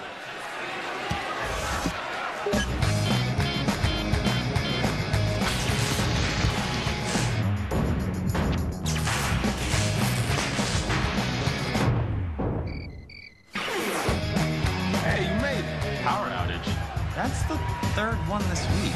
Buffalo Wild Wings. Wings Beer Sports. Oh, it's my boss. The Ravens' brutal defense. Brady and the Patriots' explosive offense. They collide for the AFC Championship. Sunday on CBS. Tennessee with their largest lead with 3:15 remaining. Greg Anthony, let's take a look at AT&T Fast Analysis here. Total breakdown. Here you got Jarnell Stokes here dominating on the backboard. Here he's able to get in and create space and come up with this offensive rebound. And there we go. Able to finish by facing up, and that's a lost art for bigs. A lot of bigs don't have the ability on the baseline to face up and knock down that baseline jump shot. Golden, who is scoreless, though does have 6 assists, unable to scratch at the free throw line. And these missed opportunities for free are really costing Tennessee right now. It really is. I don't know that I've ever seen a team shoot it this poorly, although they haven't had a lot of opportunities at the free throw line. Well, and have a 10-point lead against a team of this quality. Yes.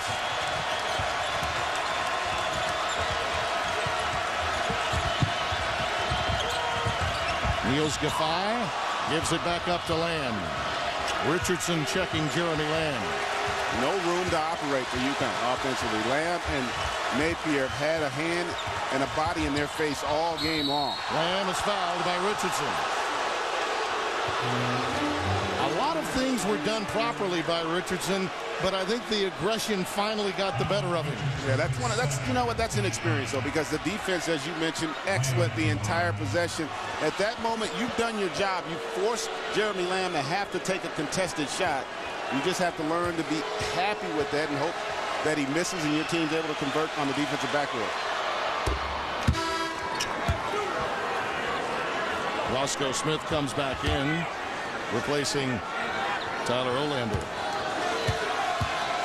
Still enough time if you're UConn, if you can string together 2 or 3 stops and try to get something maybe in transition. The problem for them becomes Stokes has been on the bench for 3 or 4 minutes, and Oriaki's out of the game, so they decide to go full court with some pressure. Naaman in some trouble, and a timeout taken by Cuonzo Martin. He knew in that sequence his team was in some trouble. 2 and change left. This new AT&T 4G LTE is fast. Hey, did you guys hear? Mary got engaged. That's so 42 seconds ago. Thanks for the flowers, guys. You're welcome. Ooh, are you guys signing up for the free massage? So, 32 seconds ago. Hey, guys, you hear? Frank's cat's sick. Yeah, we heard. Do you want to sign the card? Did you know the guys from China are in the office? Stay a step ahead with the 4G LTE Galaxy S2 Skyrocket, only from AT&T.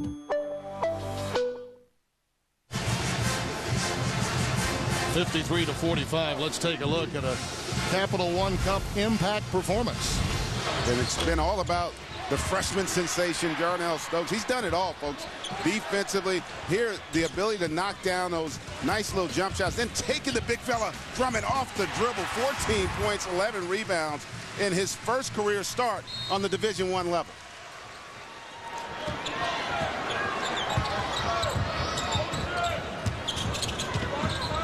Connecticut can stop the clock twice. They have 2 timeouts remaining. Tennessee also with 2.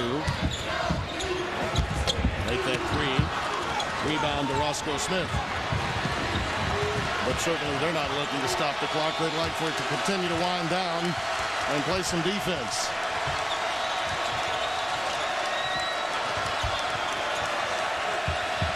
UConn just not able to get anything early in the shot clock. Always working 5-on-5. A lot of guys not looking for shots either.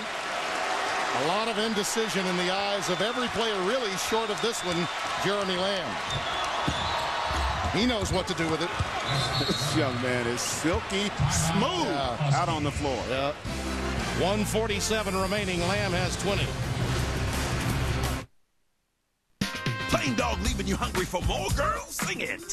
Chili cheesy. Make you hot, make you sweat, but you gotta know how to ask. Cheesy. From your mouth to Sonic's ears, right back to your mouth. Need cheesy chili, that just sounds silly. That's an upside-down hot tub of flavor. Chili cheese me. That's how you please me. Try one of these favorites for $1.99 or chili cheese, whatever you like. This is how you Sonic. 53-47 Tennessee. Thursday on CBS, a whole new way of dating on a new episode of The Big Bang Theory. That's Thursday, only CBS. One of the few possessions really in this game where Jeremy Lamb, a 1-4 flat, he's able to beat his man and then get to the rim before the help's able to get there. Impressive. I tell you, a lot of pressure on this young man, but he is so skilled and effective on the floor offensively. Well, Jim Calhoun may not come away with a win in this game, but he did get out of Jeremy Lamb what he had been waiting for. He has carried this team in the second half. Offensively, he really has, and he's coming off a stretch where his last 2 games had not really performed well. Yes. I'm not going to use the words that Coach Calhoun used to describe his performance the last 2 games, but he's definitely getting back into a groove offensively. He has 7 of their last 10 points. Clock down, get it to Stokes. Why not? Drummond comes away with a rebound. That is a huge miss. And in a 2-possession game, a foul. And that is the one thing, if you're Coach Martin, you did want to see, a scenario where you're going to put them on the free throw line. I'm not sure if that was Stokes that caught him. Yeah, it was. Got him on the heel. Check out that heel right there. Those right there. The size 20s. We call those getting a flat. Yeah, if he were a size 16, that wouldn't have happened.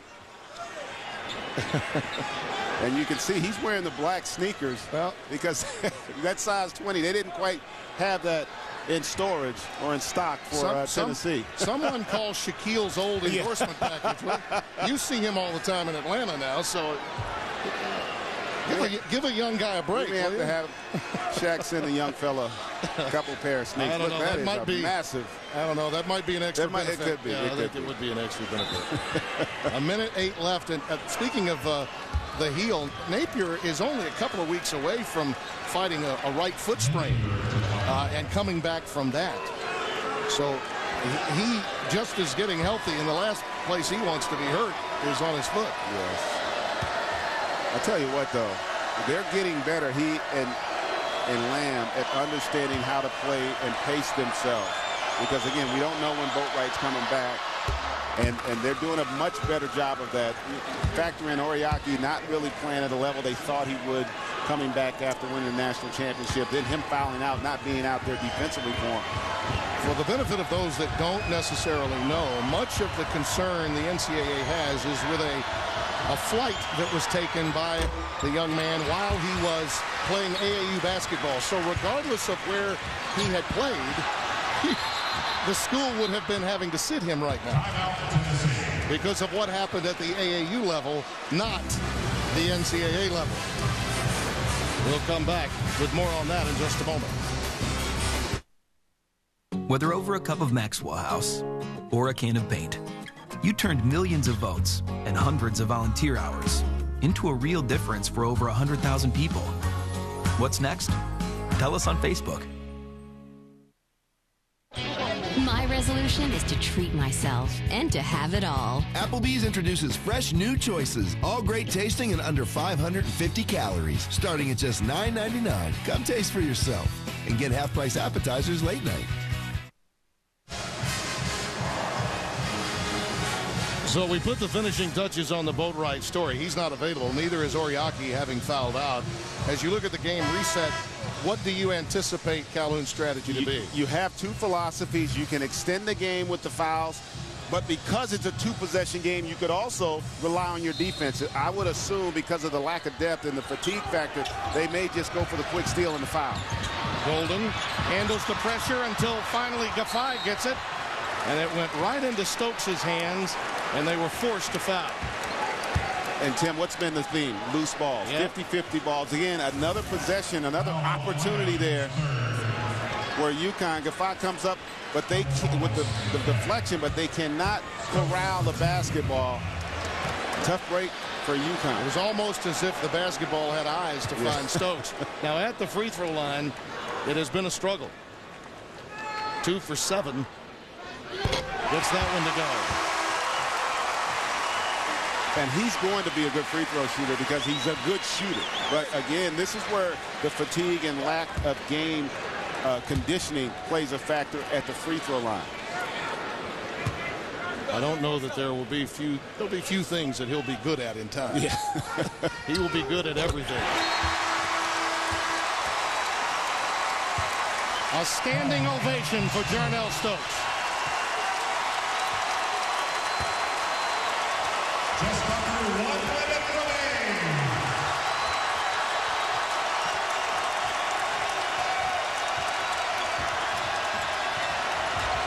Napier. Gaffai the long rebound. They need a hoop and a quick timeout. Lamb launches. Got it. Choose not to take the timeout. They only have the one left. And you're right. It's about extending the game. They want to put Tennessee at the free throw line. Why not? Yes. If you get an opportunity, again, Tennessee has struggled at the line here. And what a shot here by Jeremy Lamb. Never really even got squared to the basket. That's a veteran play right there. It is. Only thing missing from that shot was a Reggie Miller kickout. With only one timeout remaining, clearly that's what the coach wanted. He wanted them to play straight up, then get a quick foul and extend the game. As Tennessee struggles at the free throw line continue, they get one out of the two, and it's now 56-51. They still have time if they want to go for the two.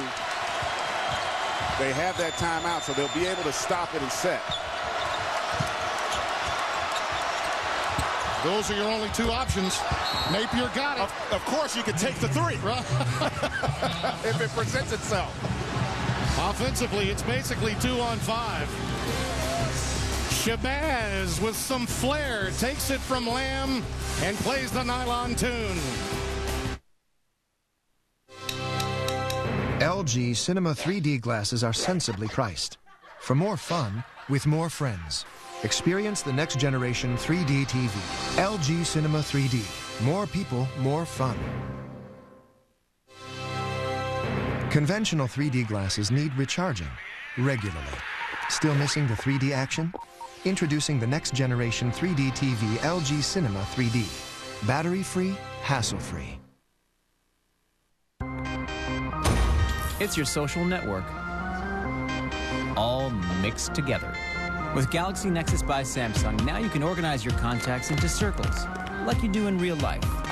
So you can choose what people see and what they don't. And with the speed of Verizon 4G LTE, you can chat as a group in a Google Plus Hangout without missing a beat.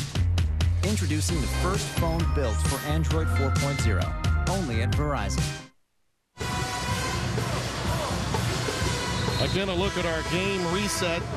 It is a 2-point game, 21 ticks remaining. Tennessee, 6 of 15 as a team in this game at the free throw line. Connecticut has exhausted their timeouts, but have to be pretty confident about their chances of sending Tennessee to the free throw line. You're right. You have to feel like you're going to get an opportunity possibly at a 3 to tie at the very least if they go 1 for 2 from the line. And again, keep in mind, they're going to try to get the steal. A lot of time left. What a day on CBS. A triple hitter culminating here, and others across the country seeing a very close one between Kansas and Texas. McBee wise to hold on to the basketball, and frankly, given the clock winding down, Gaffey gave it up quickly to pick up the foul. I'm not even sure that he fouled him on that possession. No. The official was blocked off on the baseline. You think he anticipated the foul? Possibly. Yeah. Because at that point, you're right, you got him locked up there. He was not comfortable. I mean, he's got to get across the line in 10 seconds, doesn't he? Yes, that's correct. Skylar McBee, you would think because of his long-range sharpshooting would be outstanding at the line, but on the season, 57%. He got the first one. Now we're going for the 3. Tennessee, though, goes and decides to take a timeout here to set their defense. They don't want to allow the three-point shot. 2-possession game.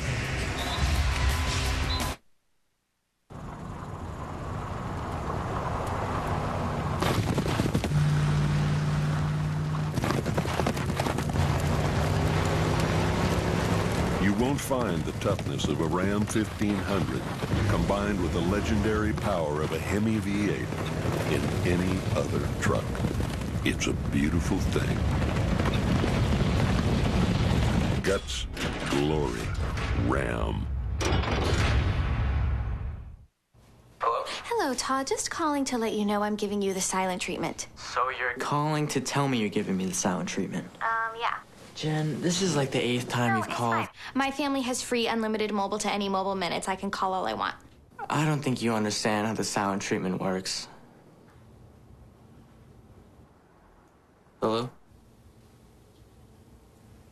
Buy unlimited messaging and get free unlimited calling to any mobile phone on any network. AT&T.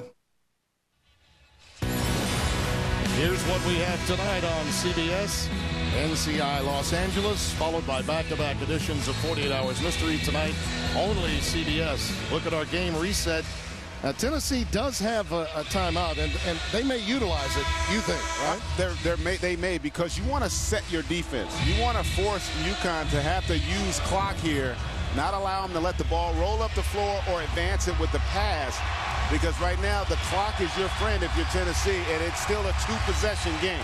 As much as they've struggled at the free throw line, in the last minute, the Vols are 5 for 6 at the free throw line. Napier's got to move quickly. Checked by Richardson. Tries the blow-by. It's not there. Hall the rebound. He's fouled by Napier. Great decision by Coach Martin to taking that timeout, setting his defense, and not allowing UConn to get the quick, easy look. That potentially could seal the deal here. You see here, the defense being set, the help's there. Great decision there, and great execution defensively by Tennessee.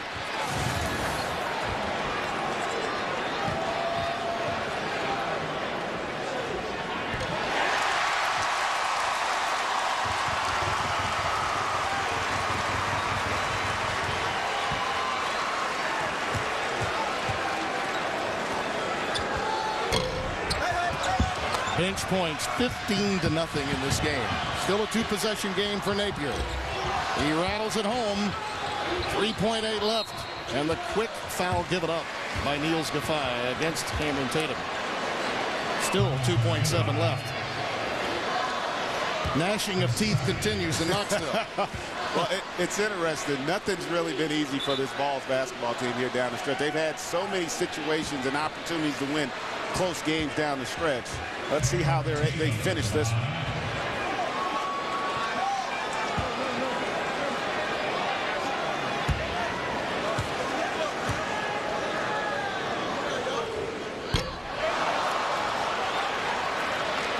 Now you're guaranteed a shot to at least tie it if you can get the rebound. Unless they decide to foul, and keep in mind they do have that timeout.